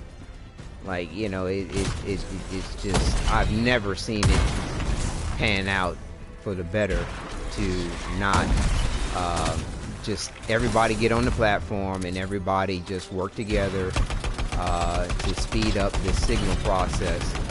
Because, and you know, you got this jackass, I'm sorry, but he's a jackass, just standing in the way of everybody's gunfire, you know what I'm saying, because he wants to be top shit on some fucking bullshit XP, you know what I'm saying, because he got the most kills, and he's wasting everybody's fucking goddamn time and in everybody's goddamn way, and you have to go through a whole bunch of fucking changes just to get out of his goddamn way. It's just fucking ridiculous. That's the reason why you see these other two just standing over here like, fuck this asshole, dude. He just wants to stand there and glory hound and waste our fucking time. Sorry, but the shit pisses me off.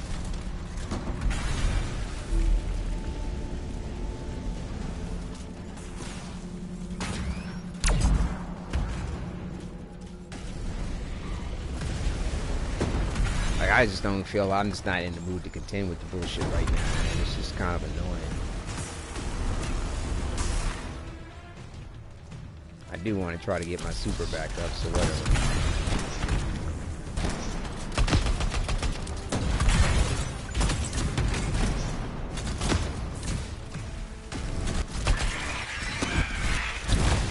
Fucking dickhead. I don't think I'll fight like that. Too bad. I'm just getting started.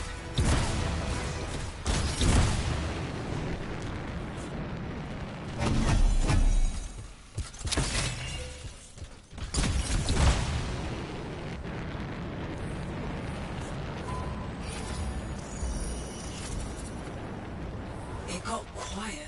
Let it stay that way.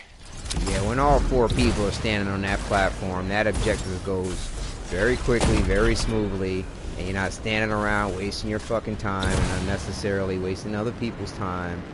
And you know, just like I said, it's like you're glory hounding, man. I mean, it's just, I've never seen it pay off. You know, the game does not recognize ads doing certain objectives because they're not trying to have you, you know, unduly string the rest of your team out, standing around, you know, preventing an objective from being completed. At least that's my interpretation of why I've noticed things like that. It's pretty dark in here. Straight out of flare, it'll help. You freelancers have tools for everything. And of course, you know, they're just rushing ahead and Back into the deep. the Ganchan that is rushed ahead instead of trying to kill all the ads that will possibly give you a drop. You see what I'm saying? I mean, that's just ass backwards.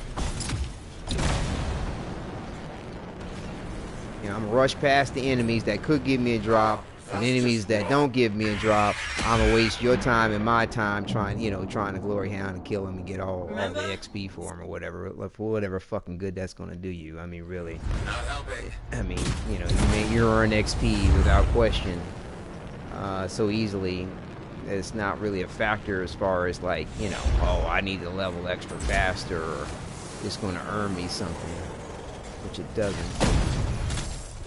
I mean, some of these accomplishments and goals, they need points, but they don't need XP in that regard. Some of them do require enemies killed, but I mean, I've never felt like you need to go out your way for the enemies killed that are in these strongholds. Now, when it comes to enemies killed and you're dealing with outlaw, well, that's different, but there's no, because there's no outlaw kind of,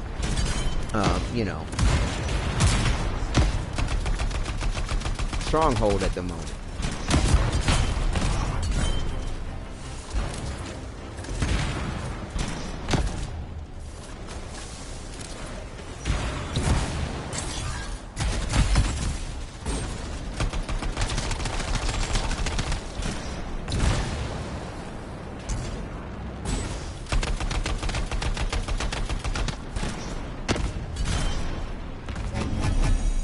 Even the way it dies is unnerving. I wonder how many viewers it'll take me to forget that thing. I'm gonna go with 8. One for each of the tyrant's legs. Oh, no more scorpion talk, please. Bet you nobody got a key.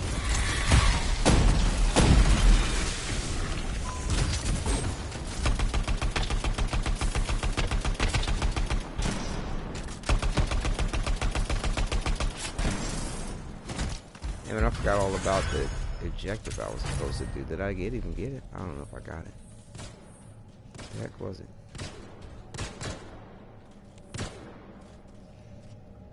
Yeah, I figured nobody had it. Oh,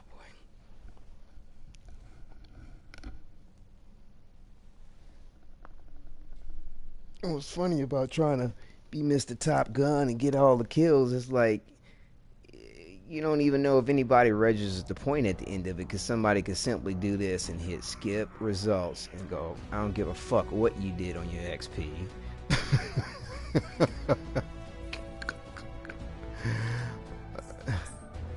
Or however much you felt like you were trying to show somebody up. Oh man, I went past the other screen by mistake. So now I gotta go through all my shit to see what to delete.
decide later, whatever. Why does it still say I got it? Yeah, it'd be nice if they fixed this aspect where once you've checked, you know, on various different items and have said that I've read it and realized that it doesn't need to be new in my inventory. Legion of Dawn does this. A lot of the emotes do that, where it still shows that you haven't viewed it when you already have.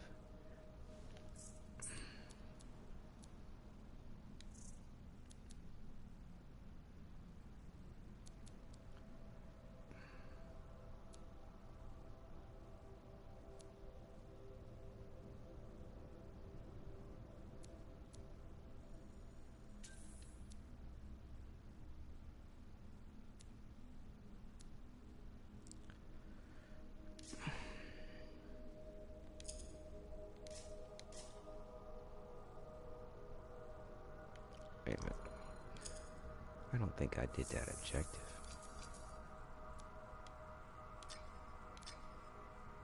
Multi-kill.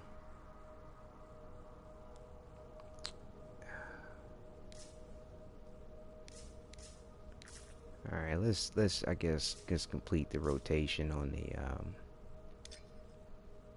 strongholds, and we'll do the Heart of Rage next. See what's up. Multi-kill. I think that's where you get 3 or more kill 3 or more enemies at the same time.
I don't need single undo. Shields. Bitty shields. Don't want that bot touch. Alright.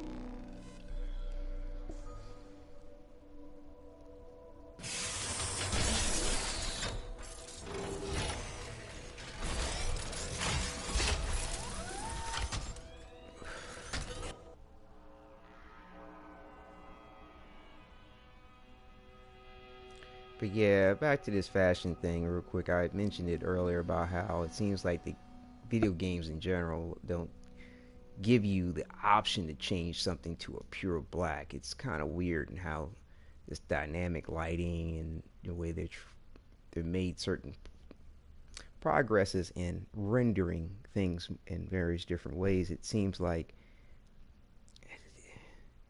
you know, because black is an absorption of all colors, this is the best way I can translate what I'm experiencing, and you know, and trying to style my shit, because I prefer, like, you know, like the primary colors, you know, black, white, and red in some capacity. Like the silver that you might see kind of represents the white in a lot of ways, but like I like a blood red rather than a bright red too. But like I said, when it comes to the black, it almost seems like because black and absorption of all colors and materials refract light, and you know, various, you know, well, materials refract light and colors absorb light, pigments, it seems like, you know, there's no interpretation for pure black to be represented within the code, because it wants to refract some color within the spectrum of visible light, and black is not one of them.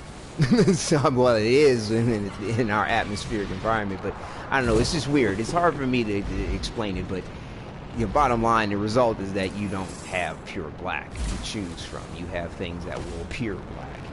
If it's not a dark gray, you know, it's some other mix of something else. Hey, what's up there, Lycan? Glad you can stop back there through, man. Yeah, kind of doing this Path to Glory daily thing, and kind of curious as to what's going to be the result when I, have gotten 162 opportunities for these Elysian chests.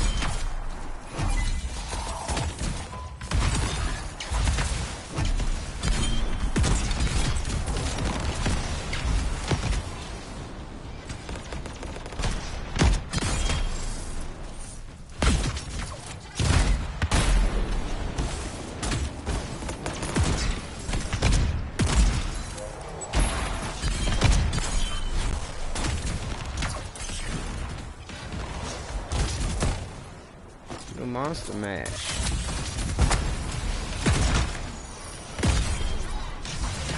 Brand new smash. That's the last of them. No time to rest. Keep after the monitor.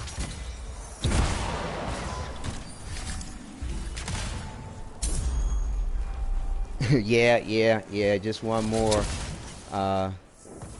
You can see here in the challenges, you scroll down to Freelancer. You can go to Elysian Collector, and you can see how, I got one more key to get, and then I don't know what the game's going to do as far as allowing me to get the rewards, but I only have one more reward to get as well. And it's a common vinyl. Sounds like footsteps. Big footsteps. Called Wasting Away. Still here. So You're not a rookie anymore. we'll see what happens, because it could be any number of combinations as to what's up with the key there. I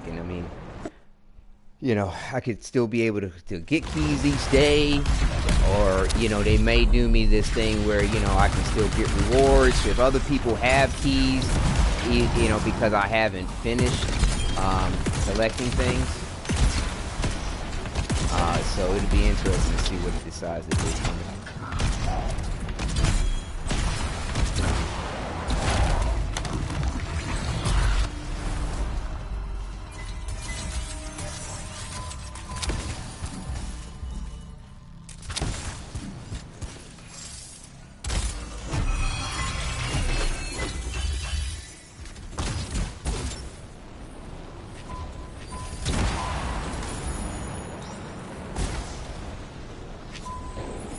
By the way, if you see me looking back like this lately after this last update, it seems like either the rewards come out the chest are late to register, or they take their time coming out. So you just want to make sure you got everything out the chest, bottom line. Talk to me. Alec? Connection problems. The Anthem does have its way of weeding out the weak. Oh, shut up.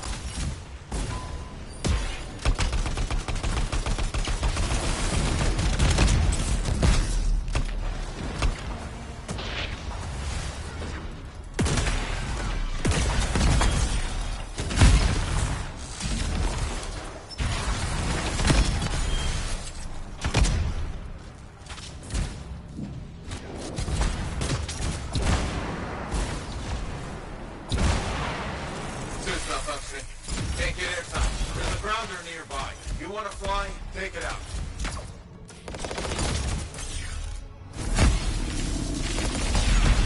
Hey, keep an eye on the brutes.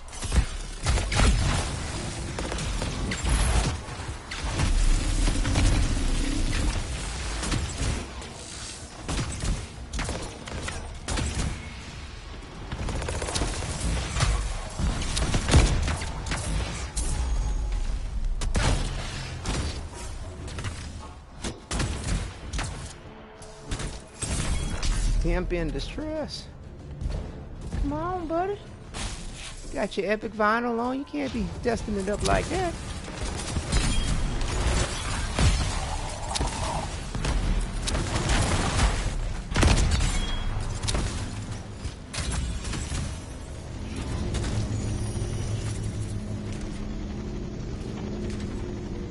Freelancer. Can you hear me? I read you, Faye. You alright? Peachy. Just concentrating. It's taken everything she's got to keep your jab at full functionality. Not everything. She still has her life. Not one of your better lines.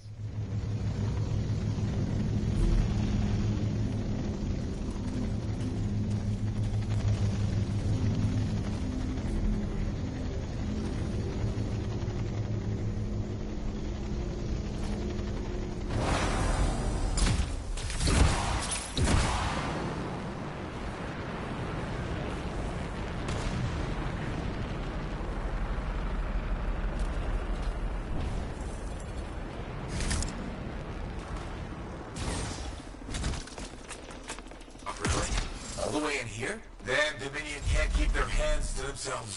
Silence that thing. It's blocking our way to the monitor.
We got a legendary drop, y'all.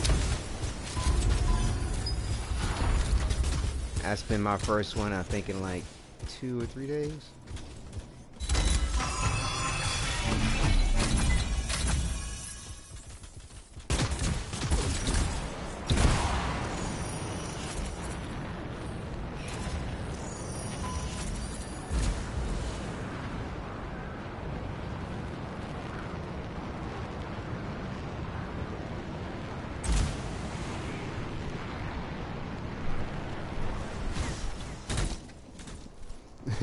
Right.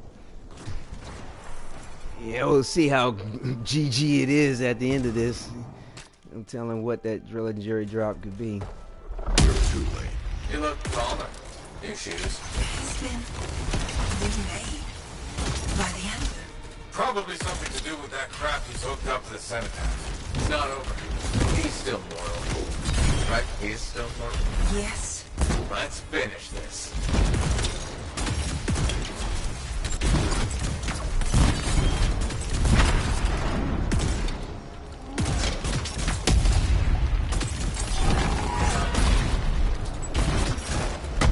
Heads up!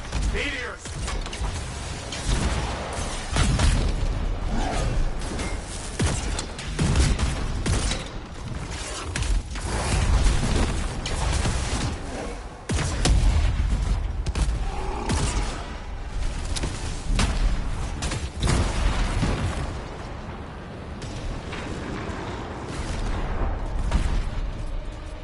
He's on the move again.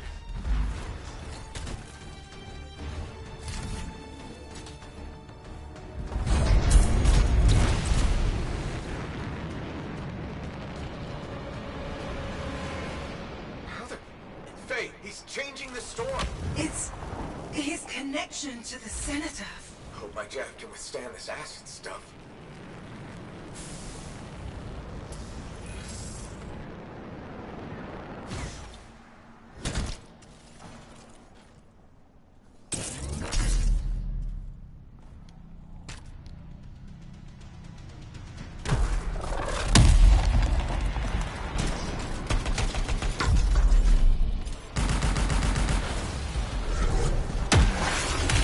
Past.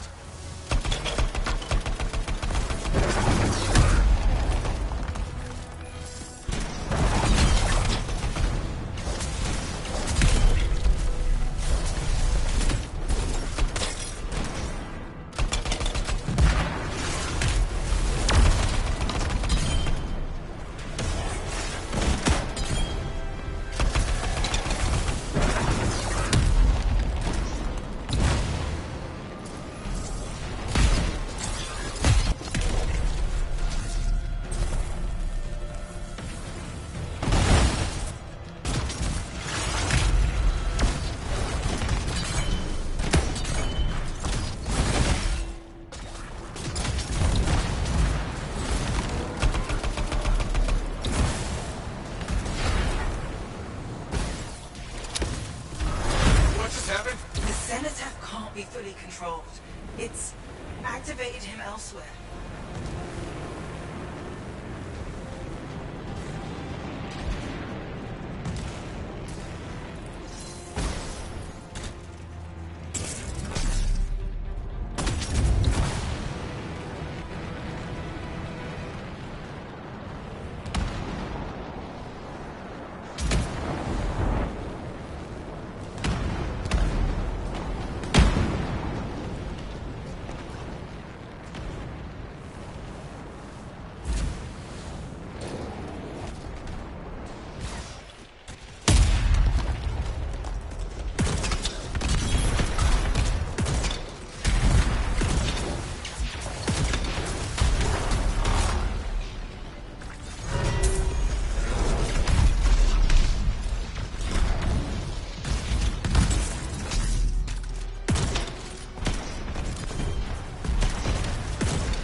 Still in pain? No. The Anthem? Alright, well, we get to see what happens when we get our last opportunity here. Wish us luck. We get the last reward out of these chests. Anybody else got a key? No.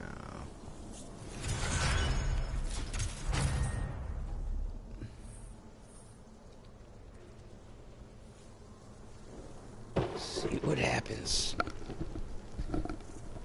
Like I said, if we don't get the last reward out of the chest, hopefully other people can continue to open up chests and we can still receive an opportunity for it. Or at the very least continue to get the bullshit parts and materials that they like to confound your loot pool with. Oh, we might get a process of the rewards. Looks like we will. Very nice.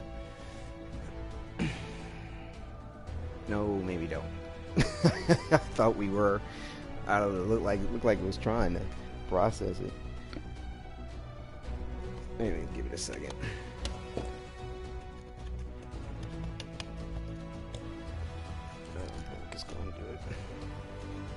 Yeah, that is such a disappointment. And I mean, with the list of rewards being so long that you could possibly get, and then the distribution between 4 different javelins, and you know, depending on where you are and what you have left to get on the list, it could be extremely time consuming trying to search through everything to figure out what you got. It's rough. It's like a happy accident on their part, because in regard to this whole gating aspect and hindering potential progress, I don't know. I mean, I'd like to hope it's not purposeful, but it's just like, oh man.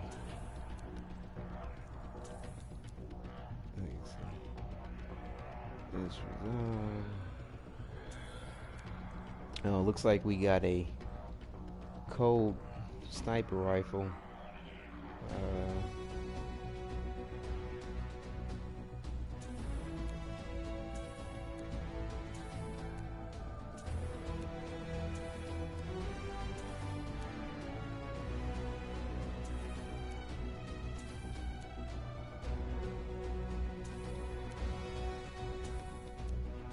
Okay, hey, something with some armor and luck. Look at that. Not bad.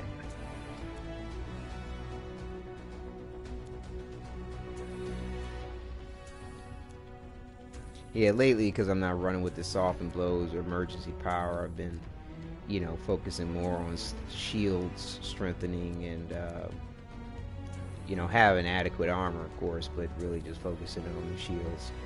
Don't even let it get to a point where it's critical, if I can help it. Compare that.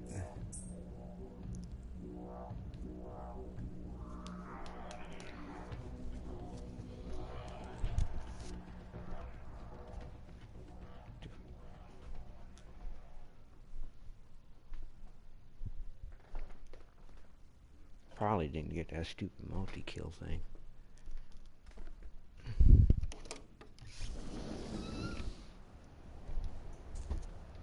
I'm not going to stress it too much. I don't need any more daily objectives for the monthly challenge, and I just need weekly, like 6 more weekly. So, you know, whether I get, it's not here nor there whether or not I accomplish it. Gotta have the right set of circumstances, especially when you're playing with more than just, you're not running solo. Like, I think the one I got was because I was in the open world getting the keys. Alright. Let's get to work. Yeah, if it's going to be anything that I get, it's going to be a vinyl, because that's the last thing to get.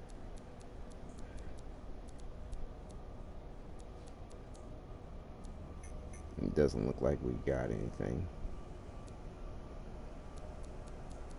But like I said, I only needed one more thing out of the list of rewards. Let me check. Let's see what it was.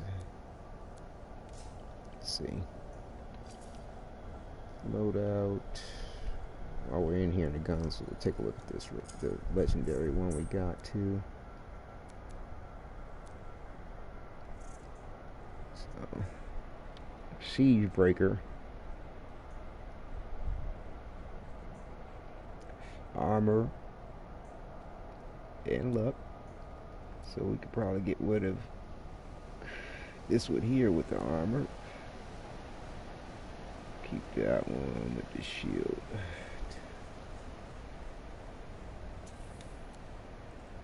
And we got a marksman rifle to compare real quick. Got Thunderbolt. I don't think we have a legendary Thunderbolt yet, no. But we got armor, shield, and this is armor 2, 85, and shield. Oh, nice. 85, 75, 87.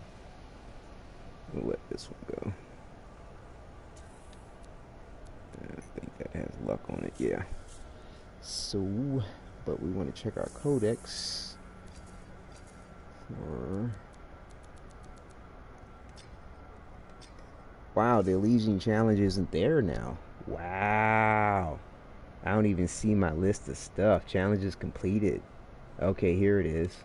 Wow. Oh, no, yeah, there it is. Interesting. I wonder what it's going to do. Because, like I said, I needed to get... We'll double check to make sure I don't have it, but... I believe it was Wasting Away decal. It's third from the bottom. It's a common decal that I did not see. And I mean, I don't think there's a delay to seeing them at the, you know, I think they patched that for the most part. But like this one here is the only epic graphic you can get out of the chest, and I didn't see that appear right away. Like, I loaded into the game and then there it was. But we're looking for Wasting Away. It's a common decal.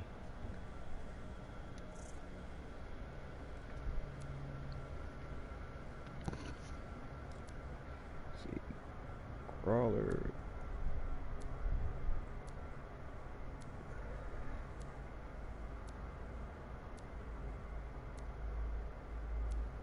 Yeah, I need these are not in alphabetical order.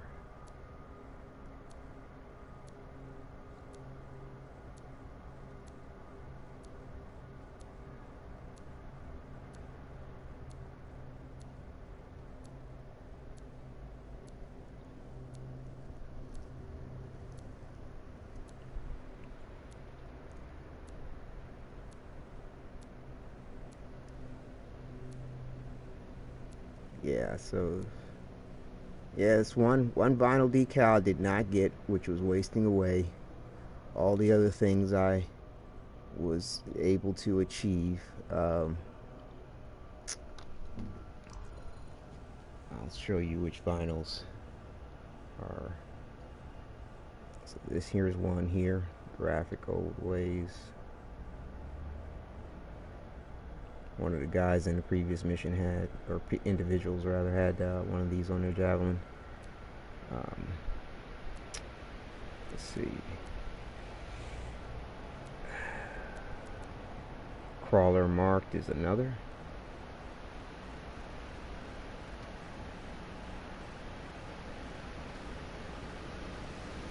And Scorpion Echo.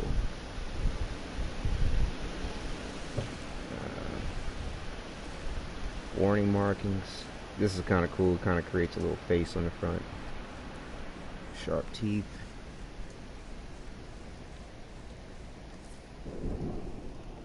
Oops. Let's see. Tracker. So no, you can't really see that here. Let's see. Let me go to another Javelin real quick.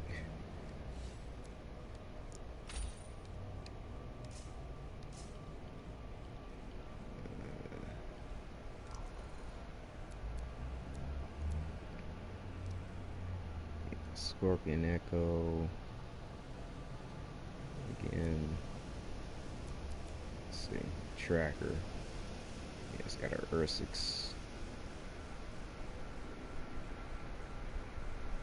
And we've got Long Spine. That's another. Let's see. Badge of Conflict.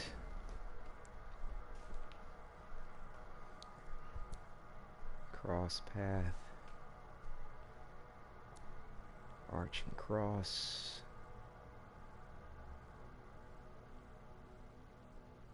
Just on the helmet part there. Hazardous Waste. Final Hand.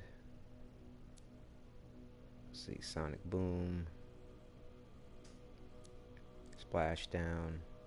Said these are all graphics you get out of the Elysian Chest. Core Belief. See, Spear and Shield.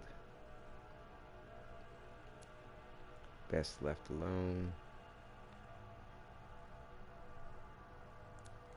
Coat of Armor. See, Power Source. Mind's Eye. Fast Flight. Machine Works. Dagger Gaze. Overcast. Now what's on the front of the helmet looks to be the World Bastion, or something like that. Borderline. Looks like something that would be cool on the Colossus with the weapon, heavy weapon there. 3-armed reach. Enemy sighted. I don't know, I like this one because it kind of gives like a jet, I don't know, it's like jet plane markings in a way, or something stylistic towards the point. I don't know, with the full metal, I think it kind of comes together nicely. A couple of them do actually, but that's the one I kind of like at the moment with this. Spin Grab It. Face the Threat. I think Your Thing is one of them. I believe it is. Grab It Now. All Ears. Warbird. And to me, that the bird, I think, should be facing the other direction. The wings should be facing backwards rather than forward. That's my personal taste, but it's all right. Riverbank, Emperor's Blade. It's just something for the front forehead there. Pretty cool. I believe that's the big spider scorpion-like thing in Tyrant Mine. High Guard. Cool 7 on the side with the laurels pattern. And Venerable Signet. Just a little something on the forehead if you like the minimal sexy look. Twin Fangs.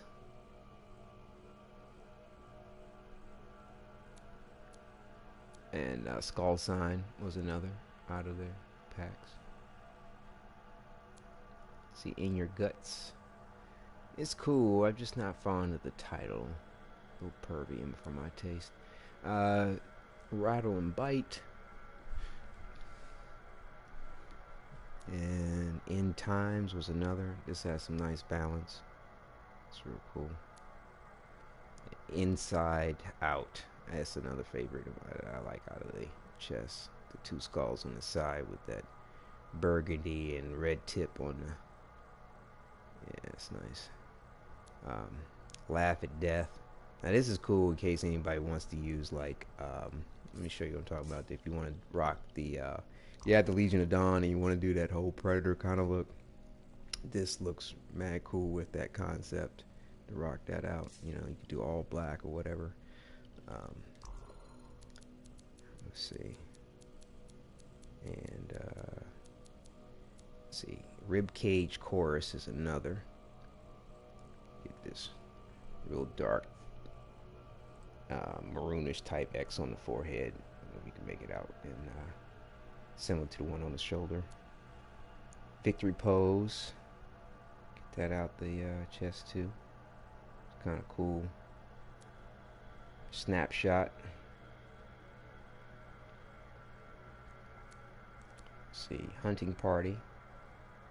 Get that out the chest. Surprised with all the detail, that's considered a common vinyl. Old Guard. Wild Song. Just something in the center there on the forehead.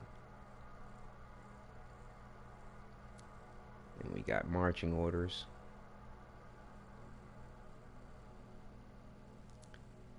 Under Deep.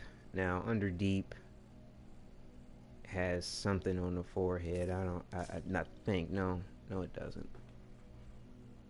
No, it doesn't. It just has your side, on the sides of the helmet there, on the shoulder. All right. Let's see. And see, Dark Flight was another. It's like a deep burgundy winged creature. And there looks like an Ursix on the front forehead there. The Wyvern, I believe. That's what the thing is on the side there. And the front of the helmet is real dark, but it's an Ursix. You can catch the glare of it in the lighting. And then we got Wyvern Sighting. See, this here would be even better though if they had the Ursix. Let me show you what I'm talking about. If they had the Ursix facing frontward rather than sideways, it would provide a better sense of balance. Oh shit, see, my colors done popped on me. I hate when that happens. That's so whack. That's been recent where, like, for some odd reason, the game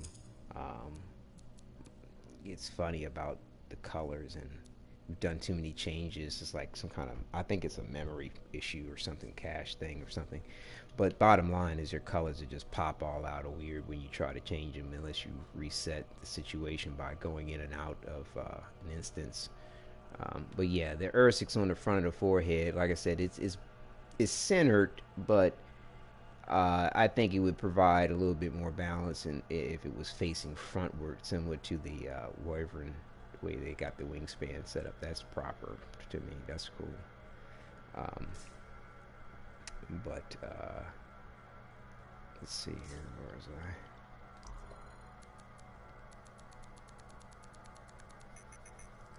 And this is another one here.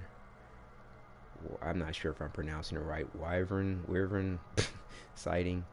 But yeah, the assault rifle on the side with the wings is dope. Now it'd be nice if they had a little bit more balance on the left-hand side, like another situation like that, but you know, flipped so that they match. But it's not bad though. Skyfire. Oh, hang on 1 second. Here's another. And yeah, that's it. That out of the vinyls. And like I said, I'm just missing one of the vinyls. I believe it's called Mind's Eye, if I remember correctly. And because I've opened all my chest opportunities, it's going to be in my completed list of challenges. So yeah, it's no. Wasting Away. That's the name of it. Like I said, third from the bottom. That's the one I don't have. Wasting Away. So like I said, I'll run another stronghold just to see if we can gain, and you know, if somebody has a key, if they open the chest, do we still get an reward? I won't be able to find out tomorrow that if as to whether or not I'll still be able to collect keys or not, but I got a feeling I won't be able to, you know, because I've completed this event. Now I still may be open for people with keys in where rewards might come out of that, so we gotta cross our fingers on that. But as far as the other rewards are concerned, you know, you got various different rewards in the paints, you know, as far as material types and what have you. So, you know, cotton hammer stroke was one of them, you know. The dots here, this sort of thick canvasy type material, was another. This jersey material here was another. The vinyl Suntile 2 was another one, but that's a two-tone option one there. So, you know, unfortunately my colors have popped, so you can't really see what's up with that. My bad there. I have to kind of reset my game in order to show that. But so let's kind of just scroll through real quick.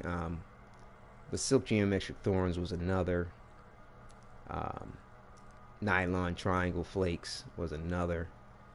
When we come back in from another game, when I try the next stronghold, we'll take a look at these two-tone things again. I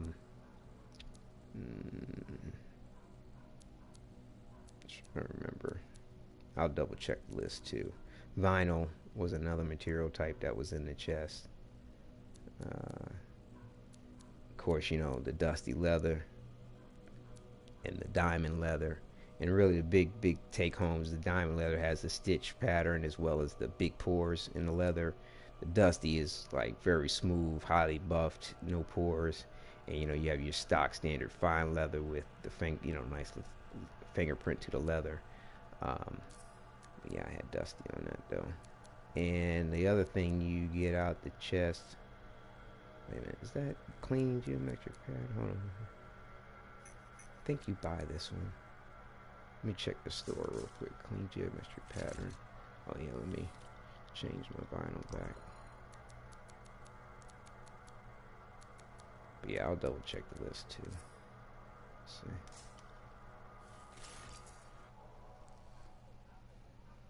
Yeah. Clean geometric. Yeah, you buy that one out of the store. There it is. Right.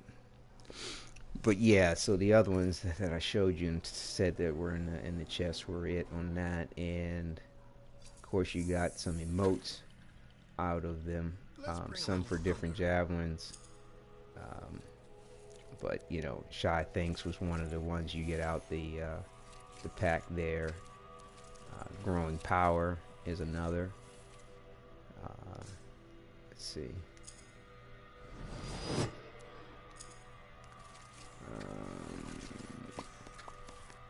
And yeah, Throat Threaten is another. That's kind of cool, but again, I'm not sure about it. It's kind of pervy in the title, and depending on how you look at the situation. But yeah, I don't know. It's cool and all. But let's see. I believe there were some other I think there was a javelin specific one for Colossus.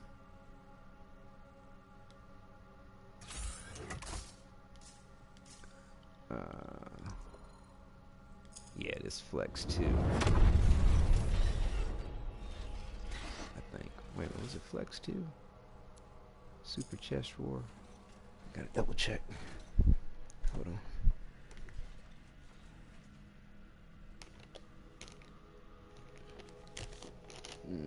Animations.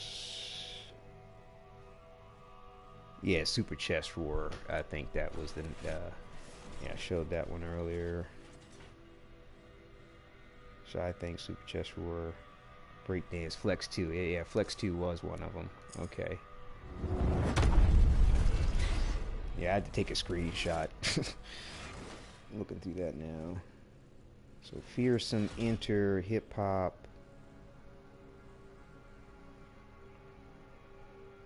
Breakdance. So yeah, Hip Hop. This is Hip Hop. That was the other one. And the let's see, Fearsome, Enter, and Breakdance are actually Javelin specific. The Storm has the Fearsome Enter for the Arrival animation. Just here. You can see I hooked up the diamond leather on that chest piece in the arm now. Yeah, Fearsome Enter. And let me see that again without pan back so you can see them. See the whole thing. There we go. And then the last one on the emotes was for the Interceptor.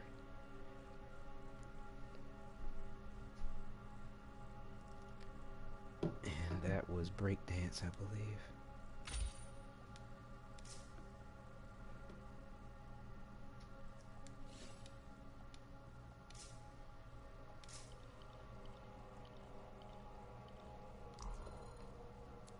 I think it's an Arrival. No. Yeah, Arrival. Breakdance. So there you have it. Those are the rewards I've received. Like I said, I'll show the color differences with the two-tone thing after we reload out of... Hopefully the colors will be fixed. Let me change this back. If not, I'll have to reload from the start screen. Let's see.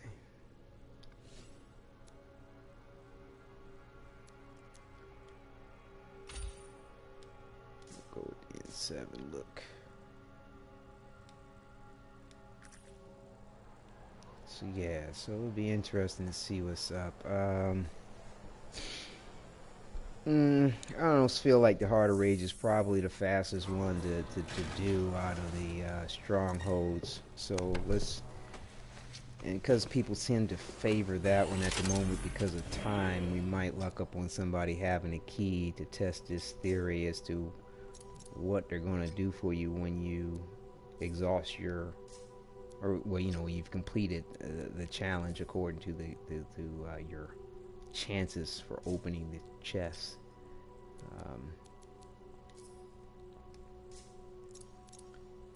So let's see.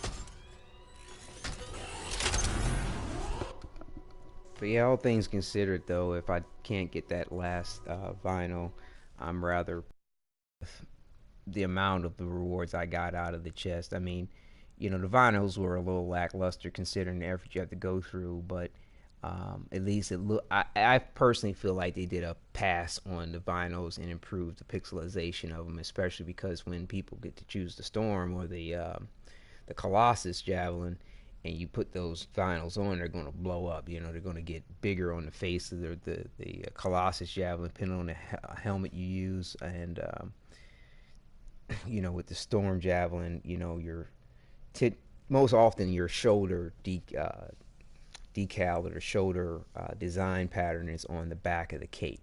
So, and it blows it up pretty nice and big. So, like I said, that looks way better than it was doing before this last patch. So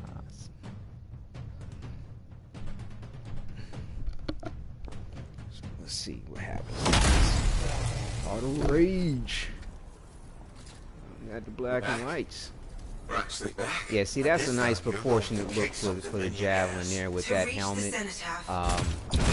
And, you know, like I said, the arms that go with it are a good option too, but I feel like the Sentinel arms kind of give it the best proportion, while still using the default chest and default legs for the Ranger. And you can get away with the relic chest piece, you know, with that helmet, and you know, you can go with the Legion Darn arms or the Sentinel arms, but to me the chest piece still it just barrels out the body just a bit more than I would personally, my personal taste and proportion. But it, you know, it might go, you know, a lot of these options may go well for other people. It's just me and how I'm particular, you know, so I wouldn't pay too much mind on that point.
Got everything out that chest. Yeah, okay. Made it further than ever before. Hey, talk to me. Alec? Connection problems. Oh dear. The Anthem does have its way of weeding out the weak. Oh, shut up.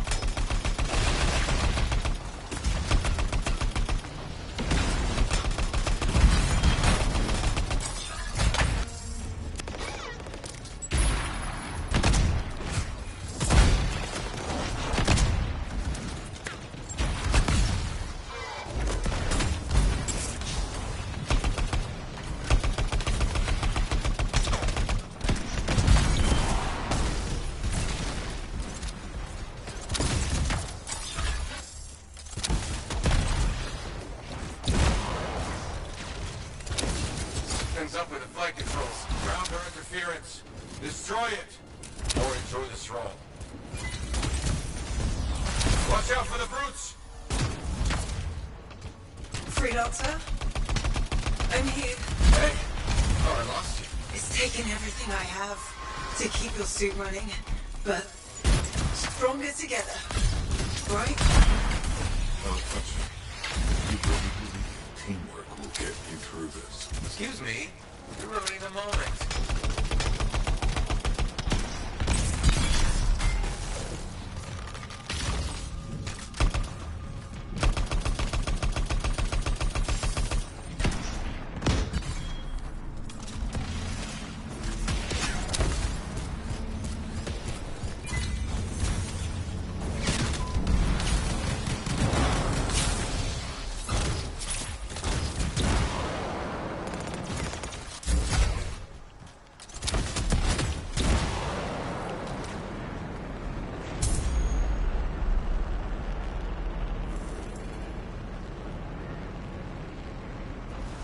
Relic this far into the heart of rage? Messing with a cenotaph wasn't enough. You gotta fix everything around here?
To go.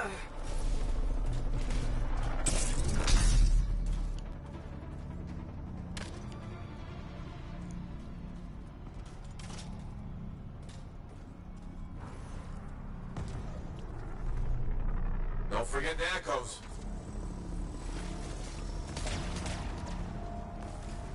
That's it.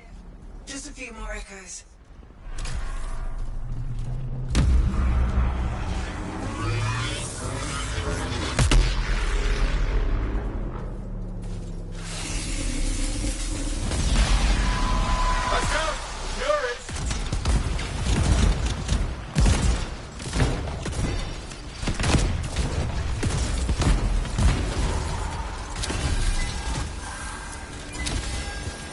It's clear. Monitor's next.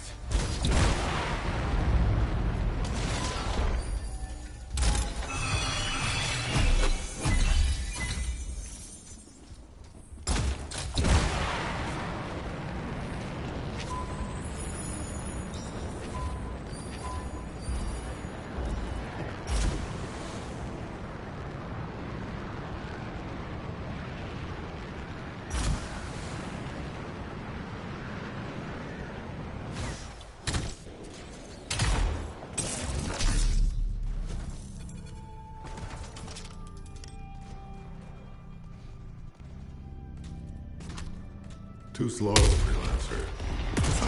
Trying to send you. He wasn't always this big, right? No, he's been remade by the Anthem. That can't be healthy. Getting all this way. Not giving up now.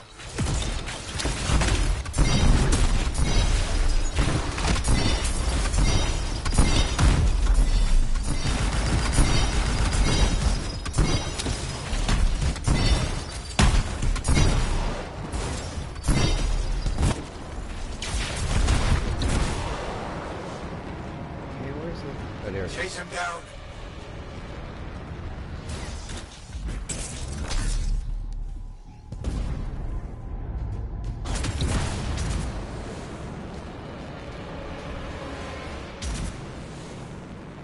The heart of rage. It's changing. The monitor. He's linked to the storm. Through the cenotaph. Of course, he chose acid.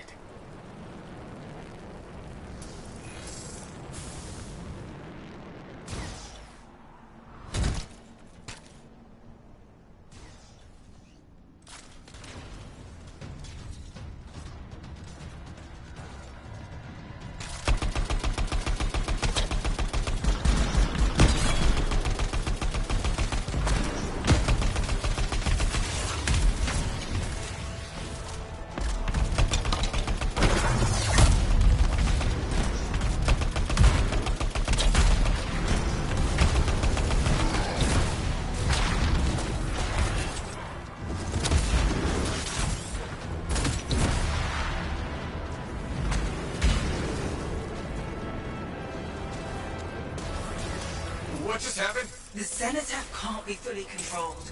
It's activated him elsewhere.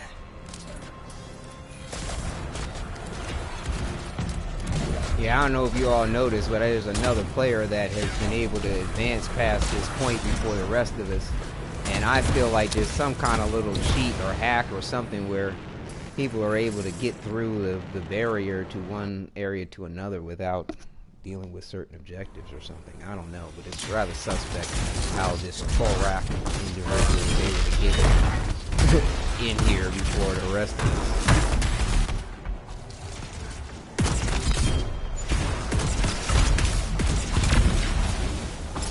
Pimp in distress. Bad situation to be in, buddy.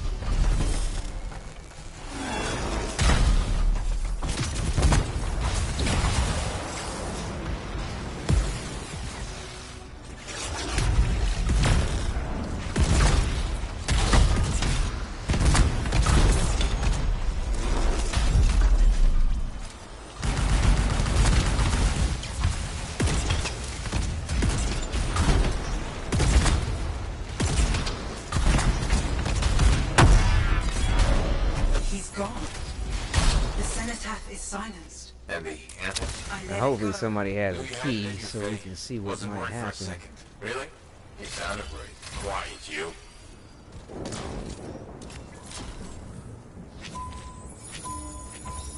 I want somebody to produce a key. Come on. Come on.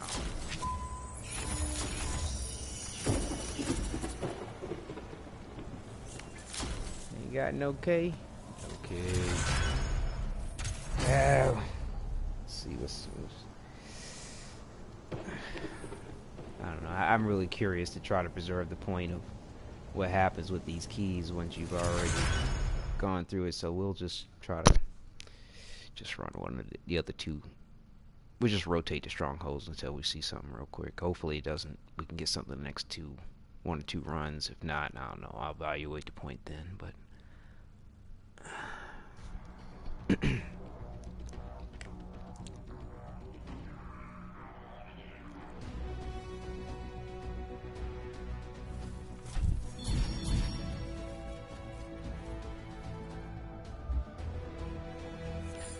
yeah, see, that's another thing too. See how the guy on the left here or individual's rocking the diamond leather on the thigh? To me, that's real sexy. But what's cool is he's wearing the Predator helmet, and that works when you want to do that because it's nothing, the center, design work doesn't interfere with the point. I don't know. For me, putting the diamond on the chest made it look a little too pillow toppy. But definitely the diamond on the thigh is what's up on the sexy tip. But yeah, he's got a good look, a good proportioned look. But like I said, if you can kind of look at the proportions, the arms, despite the flares, still need to be a little bit thicker in my opinion in relationship to the head size. It's awful bulbousy, but anyway.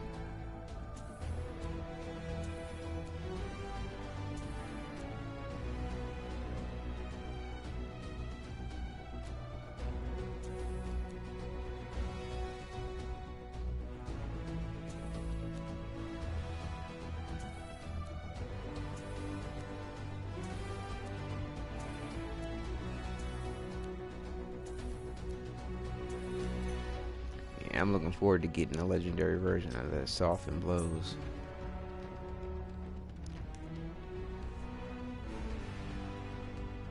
And hopefully our colors have sort of gone back to normal so we can take a look at some of those material types that we got out with the Elysian Chests. With the two tones.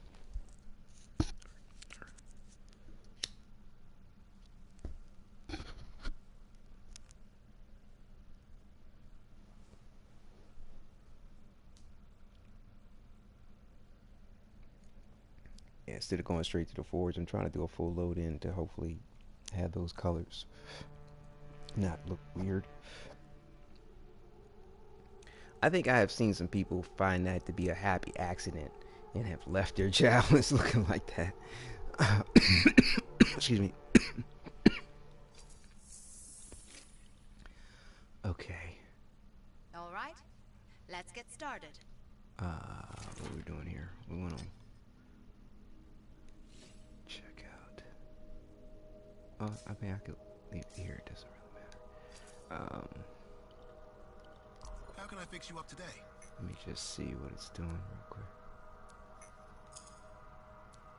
Okay, we're getting color change. Good. All right, so the vinyls that we got, the materials, sorry, that we got this fabric cotton hammer stroke, and that's got a real nice geometric maze looking pattern to it. My personal opinion is that it looked best, well, for the Ranger anyway. I tend to like it. I had Dusty there, yeah. I tend to like it here, actually, depending on what you want to do with the graphic or not.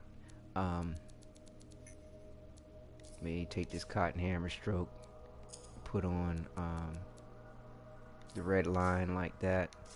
That to me is kind of sexy, because it tapers down into the tubing on the feet there too. And if you rock that with, you can rock it with whatever vinyl you want, but to me, it kind of complements well this splatter here. Wait a minute, where is it at? Here it is. Yeah, the warning markings. I don't know, I thought that was just kind of cool.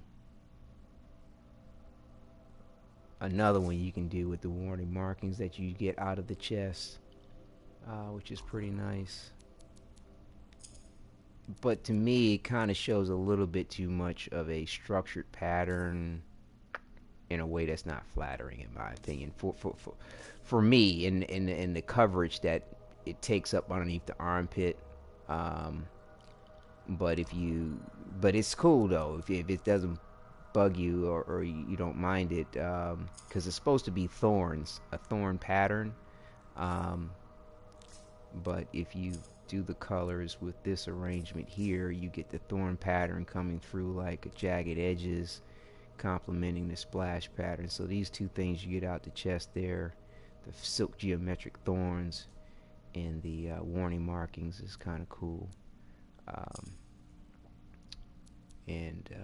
Let's see here. The nylon triangle flakes is another, and it looks better. Material, everything shows up a little better with this arrangement to the colors here. That's pretty cool too. And let's see. We also got the vinyl sun tiled too. And this is another one that's pretty cool, because as far as the Ranger is concerned, or even any of the javelins in the Legion of Dawn, if you pay attention there, you've got really that circular symbol on the forearm there is a sun, I believe, with the triangles representing the rays, or so to speak. So this here, the geometric pattern, I'm going to zoom in real close here, has a sun with geometric triangles, around it, very similar to the styling that is on the javelin itself. So you could highlight that with a different color, or I noticed if you try to go with something that is similar to whatever outside of the frame, it kind of, that the point of it complementing that pattern shows up a little bit better. But another option too, just it's not one you get out the Elysian Chests, it's one you purchase out the store, but the nylon sun tiled is another one in of itself that shows that pattern of the sun, but it's not broken up into the lines the way it is, but with that circular and the triangle around it, it's a little bit more geometrically structured with the square tiling to it. Thus the sun tiled. But that's another one too that complements the situation very nicely. But again, that's not one you get out the pack. It's one that you purchase. Like this is one you get out the chest. Excuse me, for the Elysian rewards here. That's two-toned, and I highlighted the examples previously, but like I said, because they're not two-toned, but the jersey material was the other one, and the dots.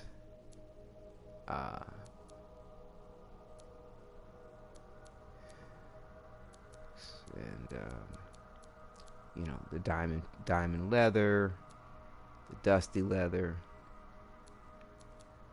the vinyl is another one that you get. I did a good job of making that look artificial in a way that a vinyl does. I believe that's it. Let me just double check this list real quick. Because like I said, they don't give you a checklist. They give you a list. And the best way I could figure it out was to do a little screenshot and then just keep going back and checking. Decals, arrivals. So yeah, leather, diamond, dusty, fabric, jersey, vinyl, dots, nylon, triangle, flakes. Oh, yeah. Did I do that? Wait a minute. I think I did, didn't I? Yeah, okay, yeah, nylon triangle flakes and vinyl sun tiled too, like I said. Cotton hammer stroke, silk geometric thorns. Yep, those are the only fabrics that you get out of the chest. So there you have it with where you can kind of change the coloring around on it. But yeah, for me, like I said, I wanted the diamond on the thigh, but with this helmet choice, you can get some vinyls across the forehead to help obscure the point of how it's off on the forehead here. You can see how the diamond pattern is not. It's centered, but not centered with the rest of the javelin. If that makes sense. I mean, like I said, the thigh part comes together well, depending on your point of view of the situation and what vinyl you'd put on or not. You can help obscure the point. But like I said, Homeboy did it right where he used this helmet type, because what's dope is that the diamond part comes along the lower cheeks of the helmet. And like I said, this arm set isn't a bad choice. It does come with the Legion of Dawn set, but if you're able to get a hold of the Sentinel arms, I personally think that the thickness in the bicep and the forearm just really accentuates the proportion of the legs, and the shoulder breadth width, helps complement the girthiness of the head, how bulbous the head is. But this is a very intriguing one. This is, like, I would say my second best as far as like styling is concerned. But when it comes to flying around with this outfit on and hovering and fighting, I don't know, I just feel the dynamic of the javelin, or being one, so to speak, with what all's going on with this helmet and these arms here. Even when it comes to swimming and flying, with the high up forward set eyes like a shark. I don't know, it's just a lot of interesting elements that I feel like they've blended into the conceptual design of the javelin and their armor pieces to highlight the the man in the machine, the machine that is man, or the war machine type thing. The ghost of the machine in regard to the ciphers, being, the source of I don't know, energy of sorts, in a way to make it mobile, because it doesn't seem to have like electronic pieces in the conventional sense. Wait a minute, what am I doing? What am I changing here? No, that's going to be diamond. Right. Yeah, and I chose the clean geometric stars on the back because of the way it still maintains this sheen. Like I said, you can buy this out the store, but I didn't want to have the ass cheek out look like you got some like ass cheekless thigh chaps or something. I think Prince had wore an outfit like that where he just had his naked ass cheeks hanging out the chaps.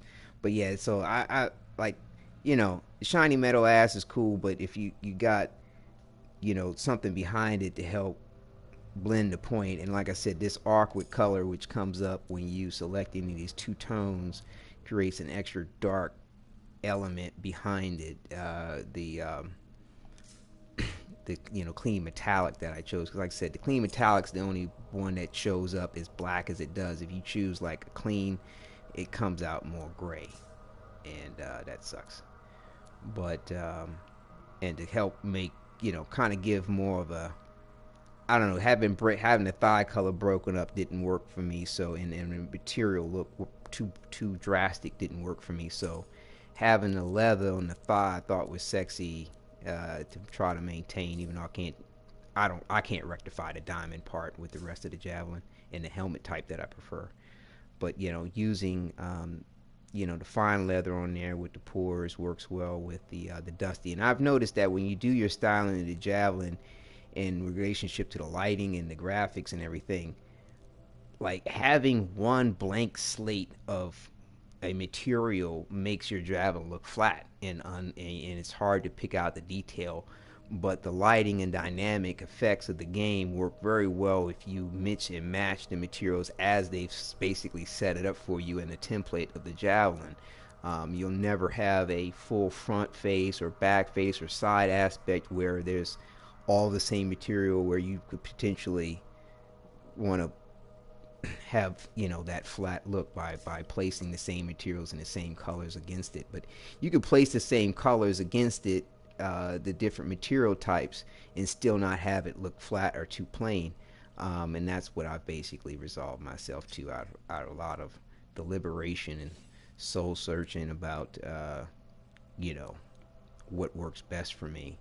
So, you know, I think, you know, this is strong too, you know, using the different metal types and material types, just accenting them in this way as well. But yeah, let's go ahead and see if we can't find somebody with another key. And like I said, we'll give it another two more runs, hoping to evaluate the point. And if nothing comes up, I keep putting off this legendary mission for this daily objective, but you know, we'll see what happens. I guess let's go back to the rotation. We'll get in here. We'll go with Temple of Scar. Get it. Oh, awesome near pop shot. Yeah, it's depends on how you want to select what they give you, man, on the build. It's you know, I've made some adjustments, made some compromises from my preferential, but I like the compromises I've come out with the build I have now, because it's kind of like a special op, any place, anytime type of a build where, you know, I'm spitting out acid and, you know, cold and fire and electricity. So it's pretty strong and it's good. And I mean, it works for Grandmaster 2 and 3, but you got to have a strong team for Grandmaster 3, and you can have an okay to good team for Grandmaster 2, but with the populace being what it's been, it's hard to get full teams, and you never know what you're going to get as far as your team, because a lot of people will tend to take off way more than they can handle as far as the difficulty in relationship to their gear, their build type, and they're looking for folks to carry them. And to me, the rewards and the way you get them in the game just doesn't feel worth it to go through that struggle. And you know, I'm trying to get my points for the Legionnaires challenge, or the, you know, Truth of Tarsus, whatever you're trying to do, and your challenge points for your factions, you know, and your reputation, what have you. You know, you get 50 points from contracts, you get 150 for, you know, running strongholds. It's like, how long do you want to take to get those points when you got to make 150,000 to get that goal finish? You know what I'm saying? So if you turned on by that, or you want the blueprints for the masterwork, universal components. So, you know, once I cross that bridge, then I may start going to Grandmaster 2 and 3 a little bit more.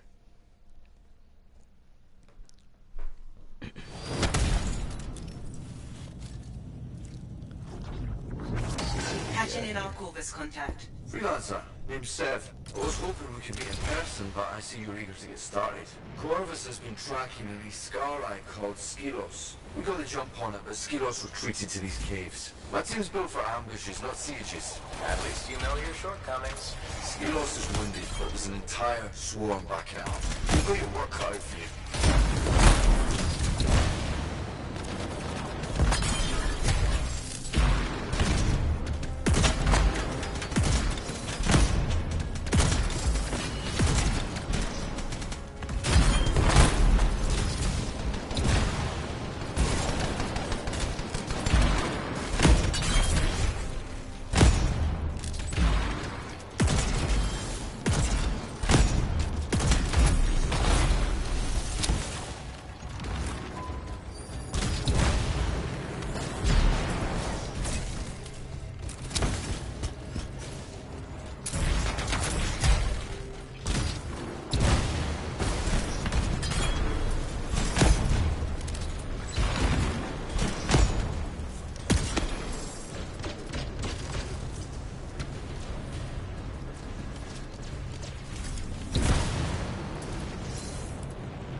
Is that a no? Destroy the alarms or we'll be overwhelmed. One down. I don't need a status update every time. Well, that was for Faye. Oh. 5 more, Freelancer.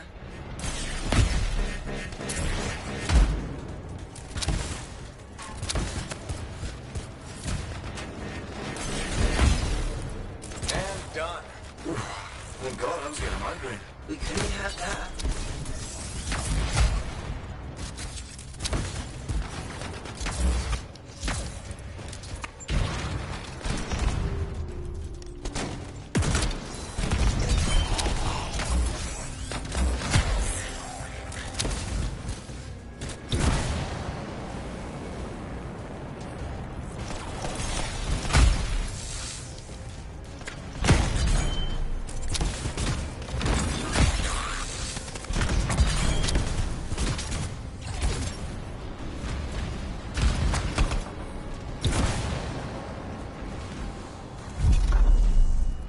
He looks friendly. Does he now? Nothing but meat and potatoes behind that shield. Stagger him and then dig in. Interesting metaphor. Well, I'm hungry. Can we not talk about food right now? See? That wasn't so hard. Says the backseat driver. Hold on. I'm detecting extremely high energy readings further in. Damn it, this speeds up our timetable. Why? What's happening? There are records of a shape or construct in this area. Just a hunch, but I think Skilos might use it to cause a cataclysm. Ugh, of course. Corvus doesn't do simple missions. It's not like I told Skilos the construct was here.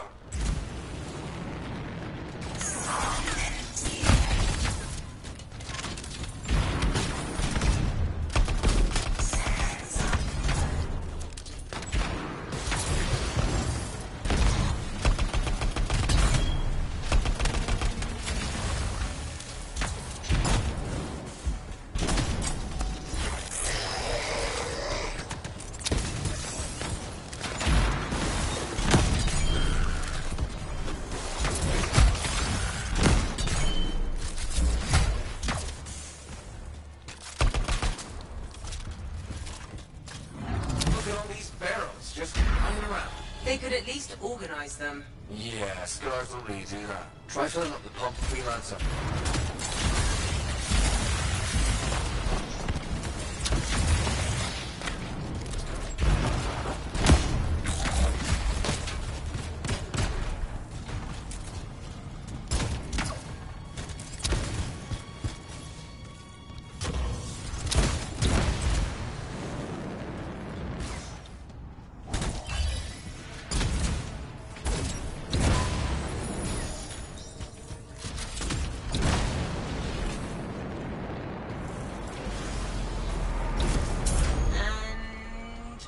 We're in.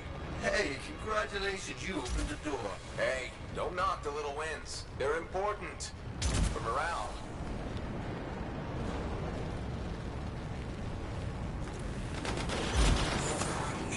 wow. Need to recirculate the air, Chaplain. Please do.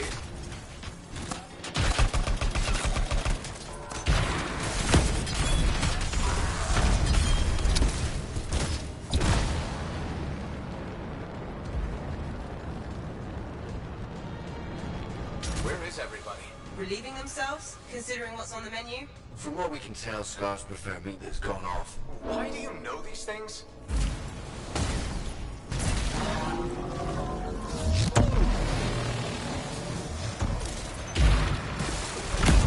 We're locked in.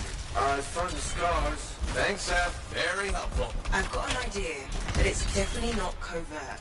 Told you, not a priority. And, Freelancer, it might cave you in. Calculated risk. The structural integrity of that wall is weak. See those explosives? Blow the damn thing. Yes, ma'am.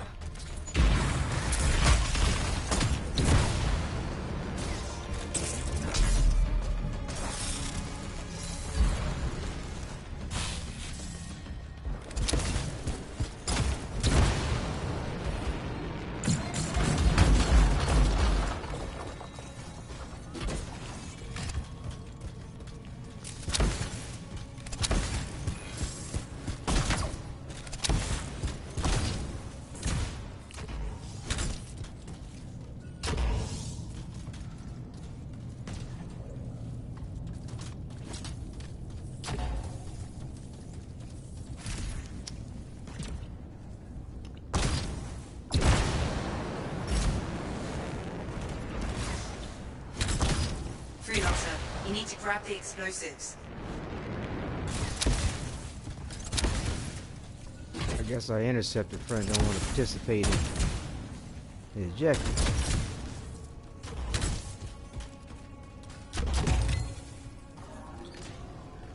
Explosives in place. Wow. Give yourself plenty of time, huh? It's a default setting. Focus, please.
Get back, Freelancer.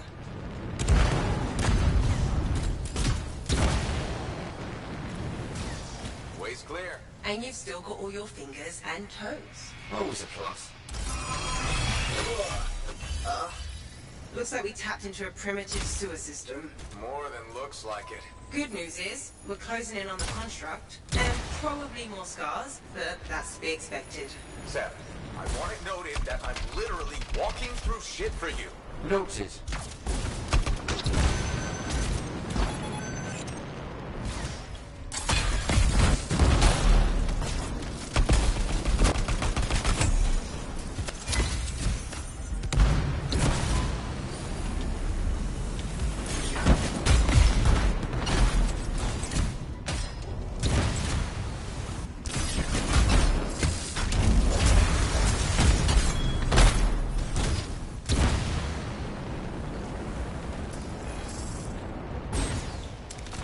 of the sewer and into the frying pan. That's not the expression. Keep moving. Exit's above you.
Pole does not move. Fresh air. Are we close? Yes. Energy readings are climbing. Seb, why would Skelos start a cataclysm? I don't know, but it's not the first Skylight to try. I've never seen a swarm this size. And considering their defenses, this place must mean something.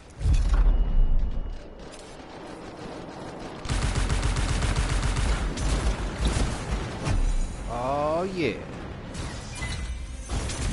Get that action in flight.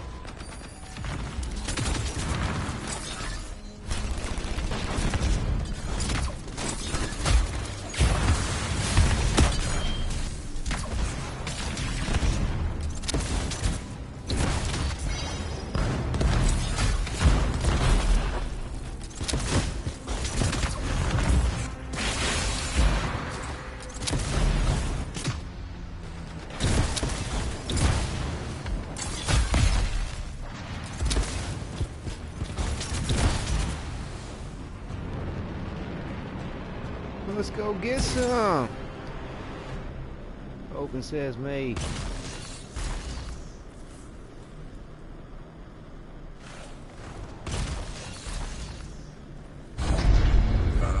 That's Skelos, but But... it didn't have a tank before, that's new. It's also partly organic. what? Skelos isn't just the Yeah, pilot. what's up with them zeros? It Yeah? and the tank are fused together. It must have entombed itself to heal its wounds. Cool theory. Can I still kill it? Yes, it'll just be a more complicated endeavor.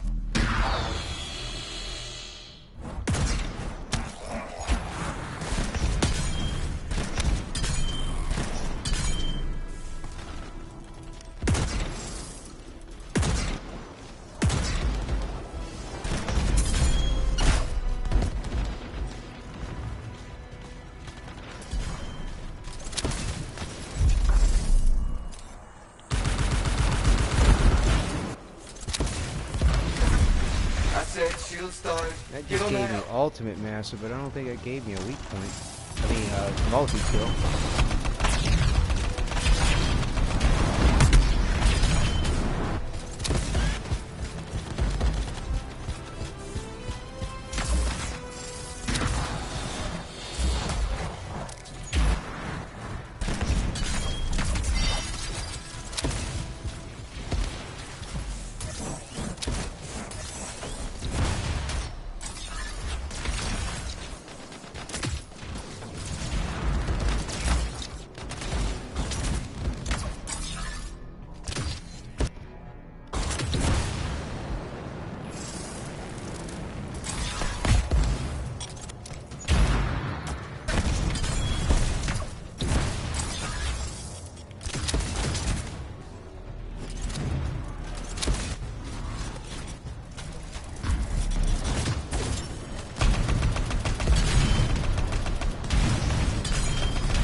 construct is silent, and Skelos is no more. Spiky bastard goblin of desert.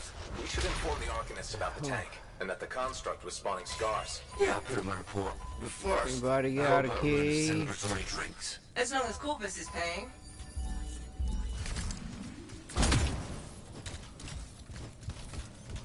Anybody got a key?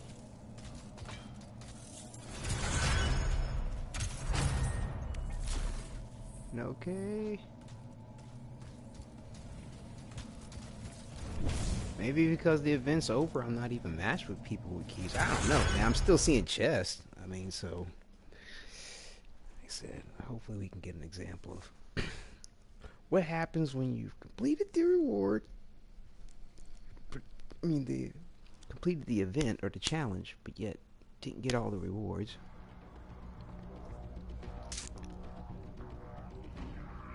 And even if you got all the rewards, do you still get like parts and materials if people open the chest? And this reward screen is jacked up. This time around the chest wasn't even opened and it still gets hung up.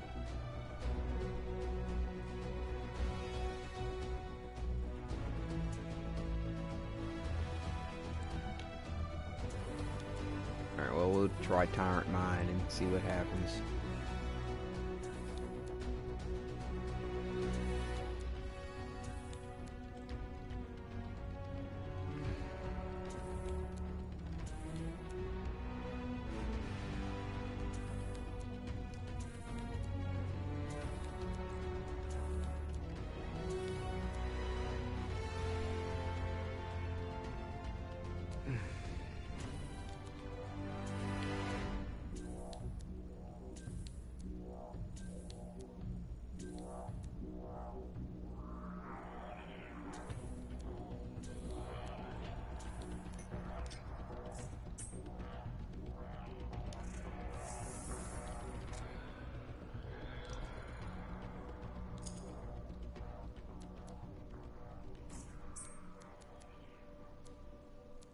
Let us compare this shotgun. See if it's an improvement. Shield in armor. Luck. Just shields over jaw. Oh, wait a minute. This is rolling carnage is what we got. So we got 50 armor. Shield 85. Armor it's 70. Alright, we'll let this one go.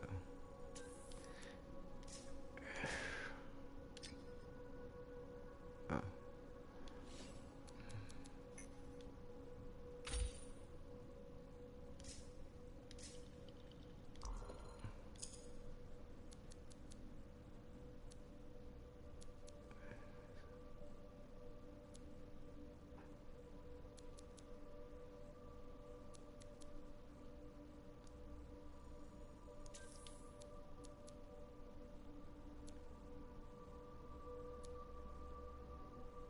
Yeah, I like to hold on to pieces that have luck just in case something comes up that we're putting on some aspect of luck is the way to really go beyond just not, you know, keeping it around 90% above, you know, the 100 that you get when you get hit level 30. So that's why I'm running at 98% luck now at the moment.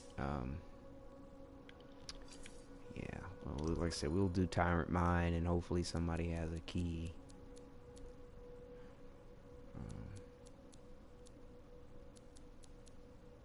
Kind of like this one on this one too. But you gotta adjust the red.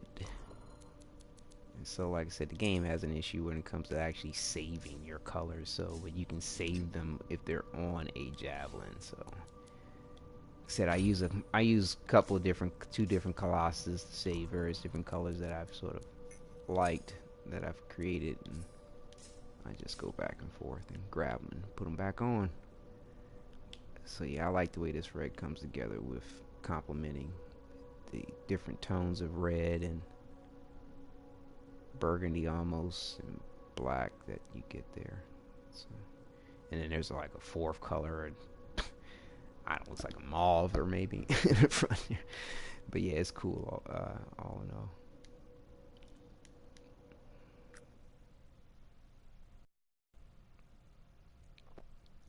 What is that? Is that a mauve?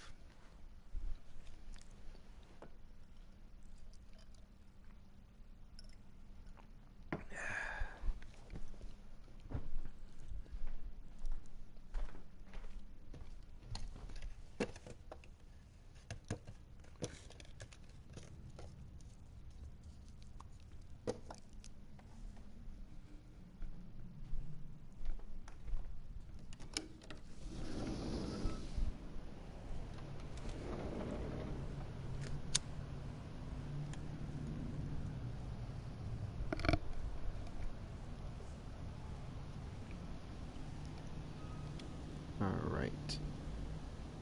I want to check this challenge thing again too. I don't know. It helps with your goals, you know, just give you something else to focus on besides whether you're getting drops of a particular sort or not. Yeah, this multi-kill thing is having issues coming through. If I was still using my last argument, grenade, I'd probably be getting a little bit better.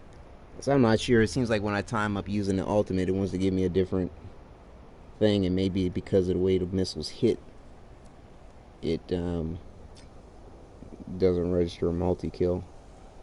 But yeah, I don't have to really worry about daily challenges for the monthly goal. I just need to deal with the weeklies when they refresh. But I still like doing the dailies for whatever coin that you get, and I mean, I'm not worried about the materials. That's, like I said, it's not. But yeah, this legendary contract, yeah, I just want to get it out the way. So after we do this next stronghold here, we'll do that definitely. If nobody has a key after this here for a chest to see what happens once you've reached the limit of 162 on your attempts of rewards, we'll do the legendary, and then, like I said, see how I feel about continuing on with the broadcast and trying to capture a moment when somebody else has a key. I might do better just doing a few things other than strongholds, and maybe doing that later on in the evening and trying to record the last what happens after you completed the challenge later, or tomorrow when the key opportunity refreshes, and to see what happens with that for after you've already completed the challenge. Might try to put all that together in one if we can't get somebody with a key.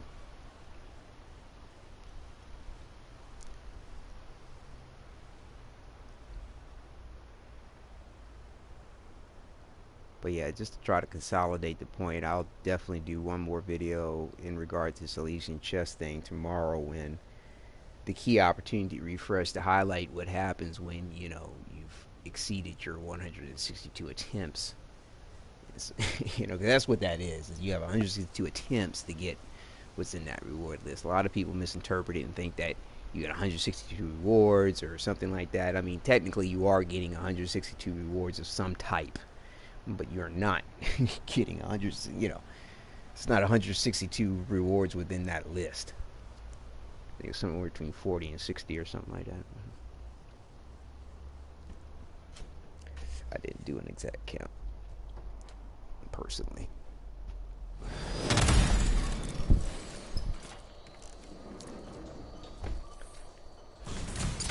Scars and acidic weapons. That's a combination I could do without. Last thing we need are these bastards getting creative. Corvus said they've hit multiple caravans. Speaking of Corvus, hatching in Sev. Freelancer, ready to put your javelin to the test? Just a normal day, Bastion. Well, what's not normal is the scar activity in this region. We think this is where they're making the acid. Any idea how? I want you to find that out. Put a stop to it.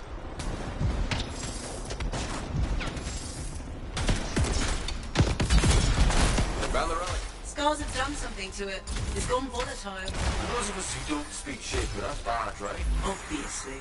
Freelancer, you'll need to silence the relic.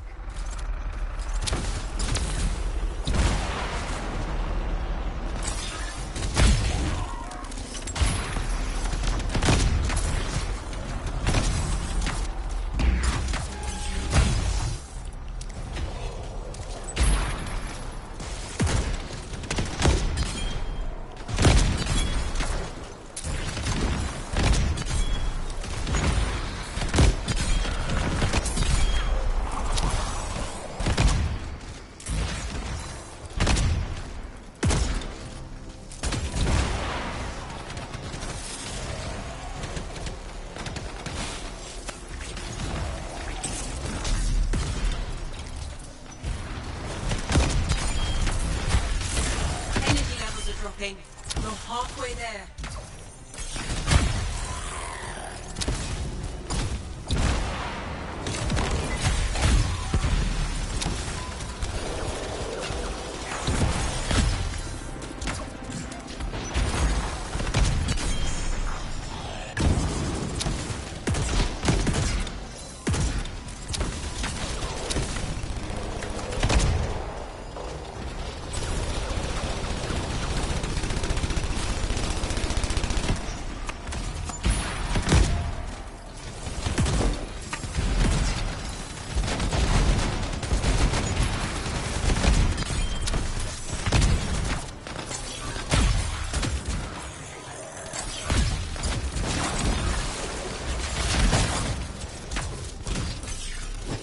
Get this damn multi-kill.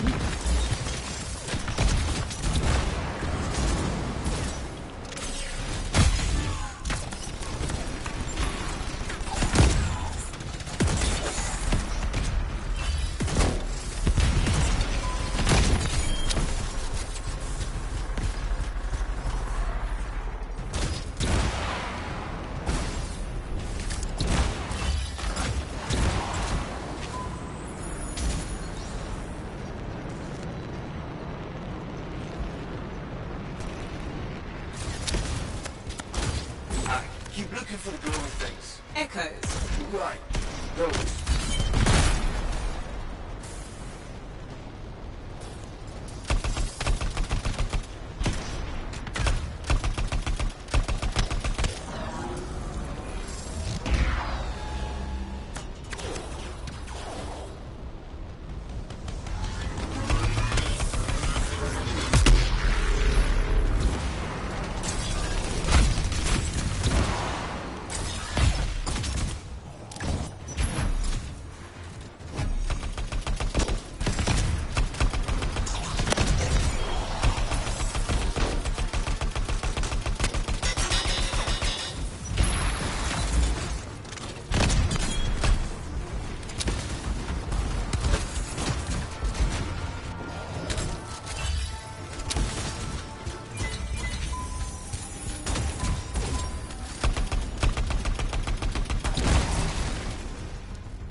Silenced. Good work, freelancer. It looked like the scars were bringing eggs to the relic. Is the game any better now? It is to a degree. You know, without a doubt, they've made some improvements. You know, they still, to me, need to work on this whole drop rate thing and negating. But it's better than what it was. A lot of the issues are far more better as far as load times and of enemies and matches and things, but you know, it still can be a little bit more to be desired as far as having everything really up to par. The Elysian chest aspect, like I said, is still a bit lackluster in the rewards, but they did improve the quality of how well the graphics show up, because they were a bit pixelated when they expanded them on the Storm and the Colossus. But definitely, it's, you know, they've made other improvements as far as it, you know, survivability of the javelins and, you know, shield gating and things like that, and all those things are quite good. I mean, these folks here dying, in my opinion, you know, they're taking off a little bit more they can chew, or they're playing fairly recklessly. But yeah, I mean, to me, they got a gear score that would prevent them from really dying like the way I'm seeing them getting taken out. I mean, as you can see, I didn't give a care in the world about checking my inventory while being under fire. I mean, because I'm confident about my build.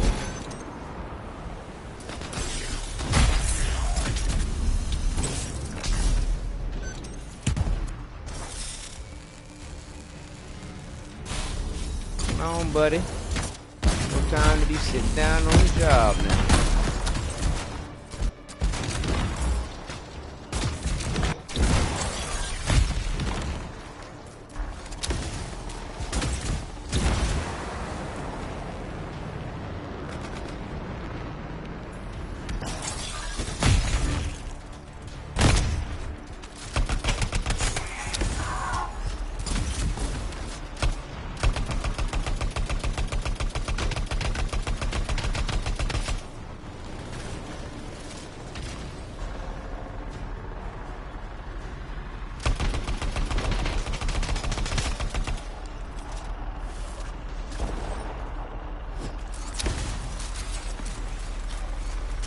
stars, freelancer.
Ouch.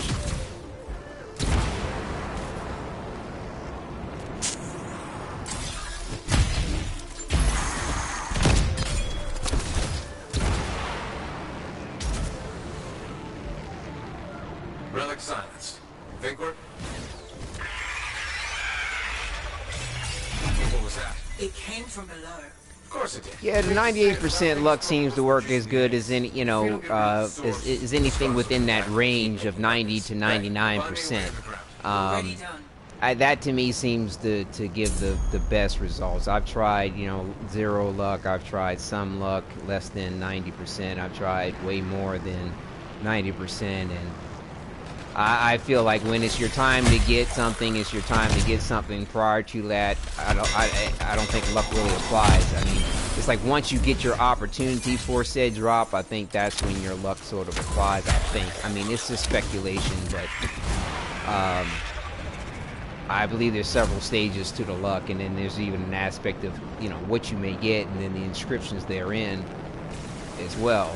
And you know, Only way forward is through an I underwater mean, we just have what the devs have explained to us, that, you know, you have milestones in regard to improving your luck by a factor of 10. You know, once you reach level 30, you get that 100 points of base extra luck, and then you can add luck to your gear, and that every 10% of luck gives you some extra roll, I believe, in the dice towards getting something. You know, it's improving your rolls towards something. You know what they say? Is You've got what to crack a I few believe I eggs to make them. heard it, how it was explained. So yeah, What is that? Another relic. it's Careful, freelancer. I mean, It's unstable. it just feels like really a crapshoot, but it's something that you shouldn't really, you know, do without if you can help it. But don't compromise your build for the point of it, of luck, you know.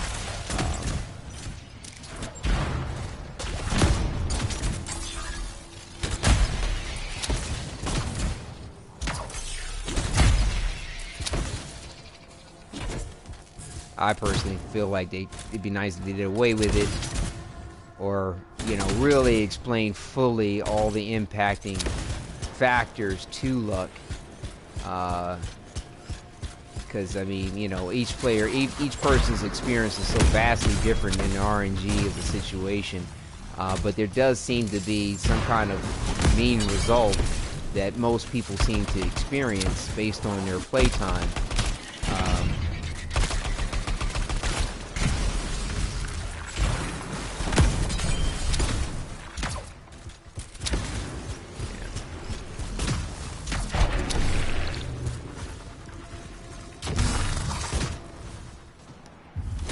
Heads up, scars incoming.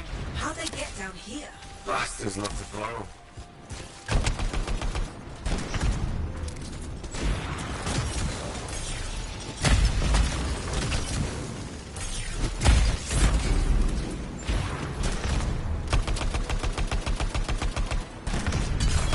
Get down here.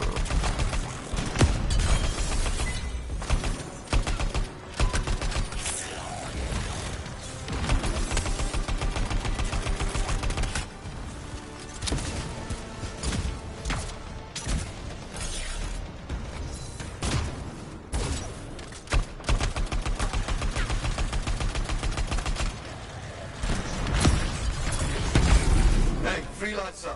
More scars, I know. These need extra powerful. Hey, door's still closed and there's nodes everywhere. Give it a minute, it should work itself out.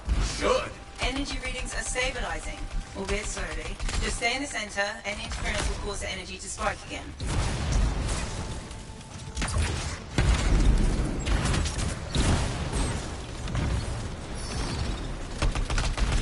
Try to check these corridors, make sure there's no extra drop that I may have missed. I preferred when everybody picked up the drops from folks. I know people didn't like it when it came to farming, but at least you didn't have to worry about missing a legendary drop. Taking time away from the objective. Wait for your team. Okay, I gotta check this other side real quick.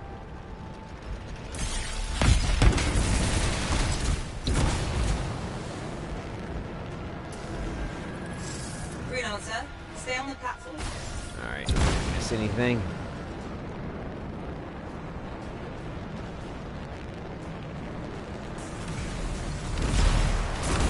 Sorry for holding up progress. I'm here, I don't think they cared about holding up the progress because they're not even all on the platform.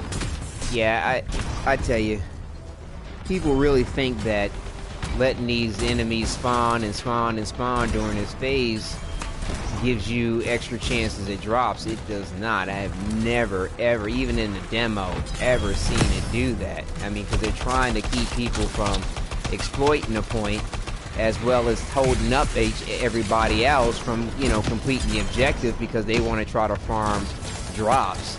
And, you know, when you've got an objective of this nature, there's some where, you know, the ad count will still provide drops, but what's interesting is you notice when those situations happen, the ad count will end at a certain point, and then it'll be like, okay, you need to now complete the objective.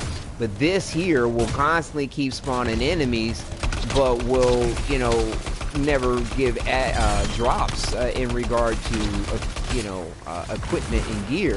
This is going to give you drops for health and ammo, just to bait you that this might be something to do, but you're not going to farm like people think that they're going to farm with this situation. All it's doing is wasting your time and other people's time, and grandstanding, if anything, because, you know, it's really not that difficult to just go at this cannon fodder that they you know, this scorpion spider thing seems to throw at you. Yeah, these squirrels are sitting down there trying to compete for kills and standing all in the way of each other.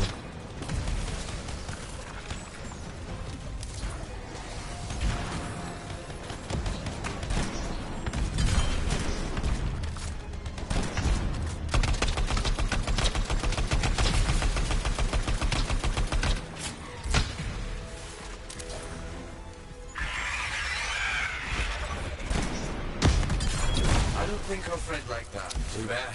I'm just getting started.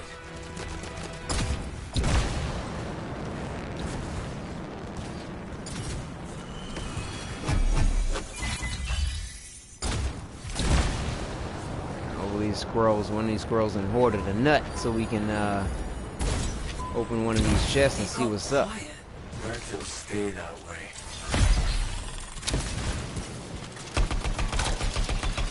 See, this is the point where if you want to waste time killing shit is where you should do it, because these enemies here will give you drops, you know what I'm saying?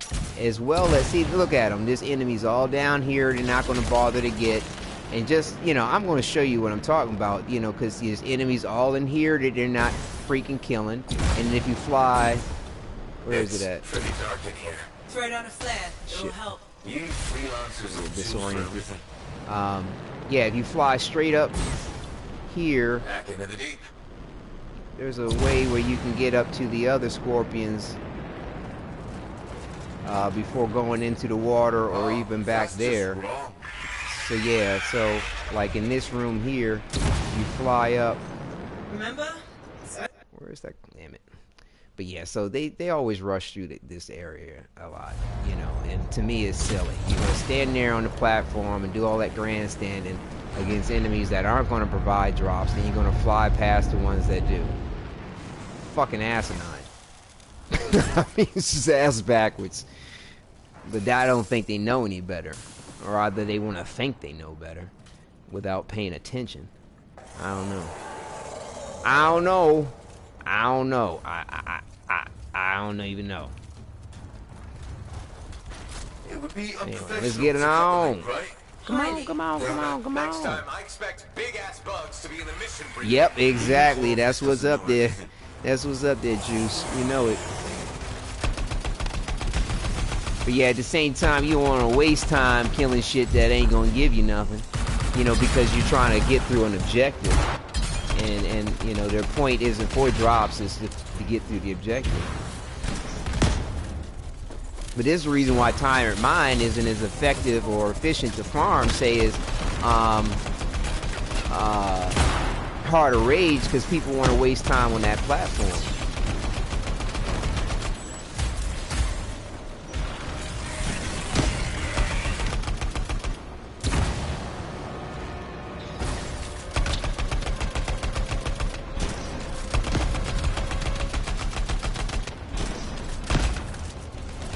Yeah, these folks ain't that strong because we got somebody dead over there. Normally, if you got a good group, you ain't even got to be real strong. It's a good group. You kill this spider before it even gets out of the arena for the first time. The enemies don't look like they're coming from that direction, right? Alright.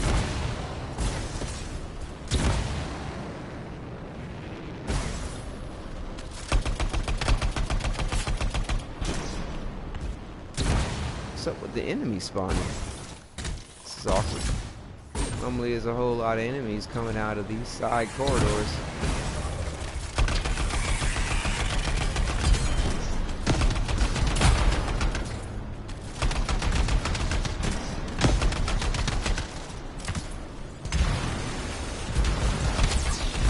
Even the way it dies There we is go. unnerving.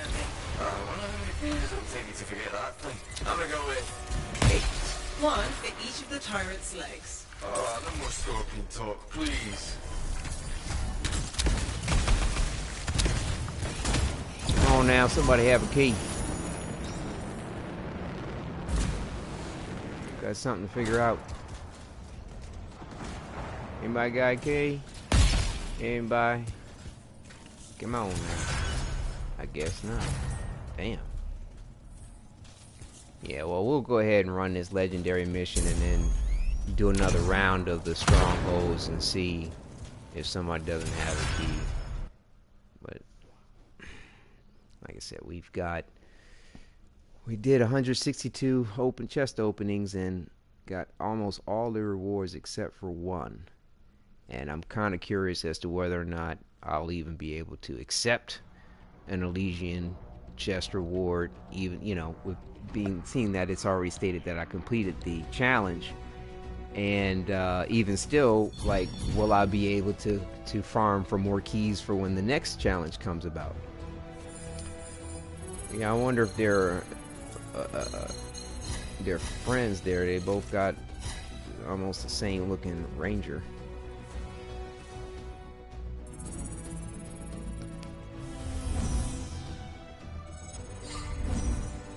Decided to go for pink.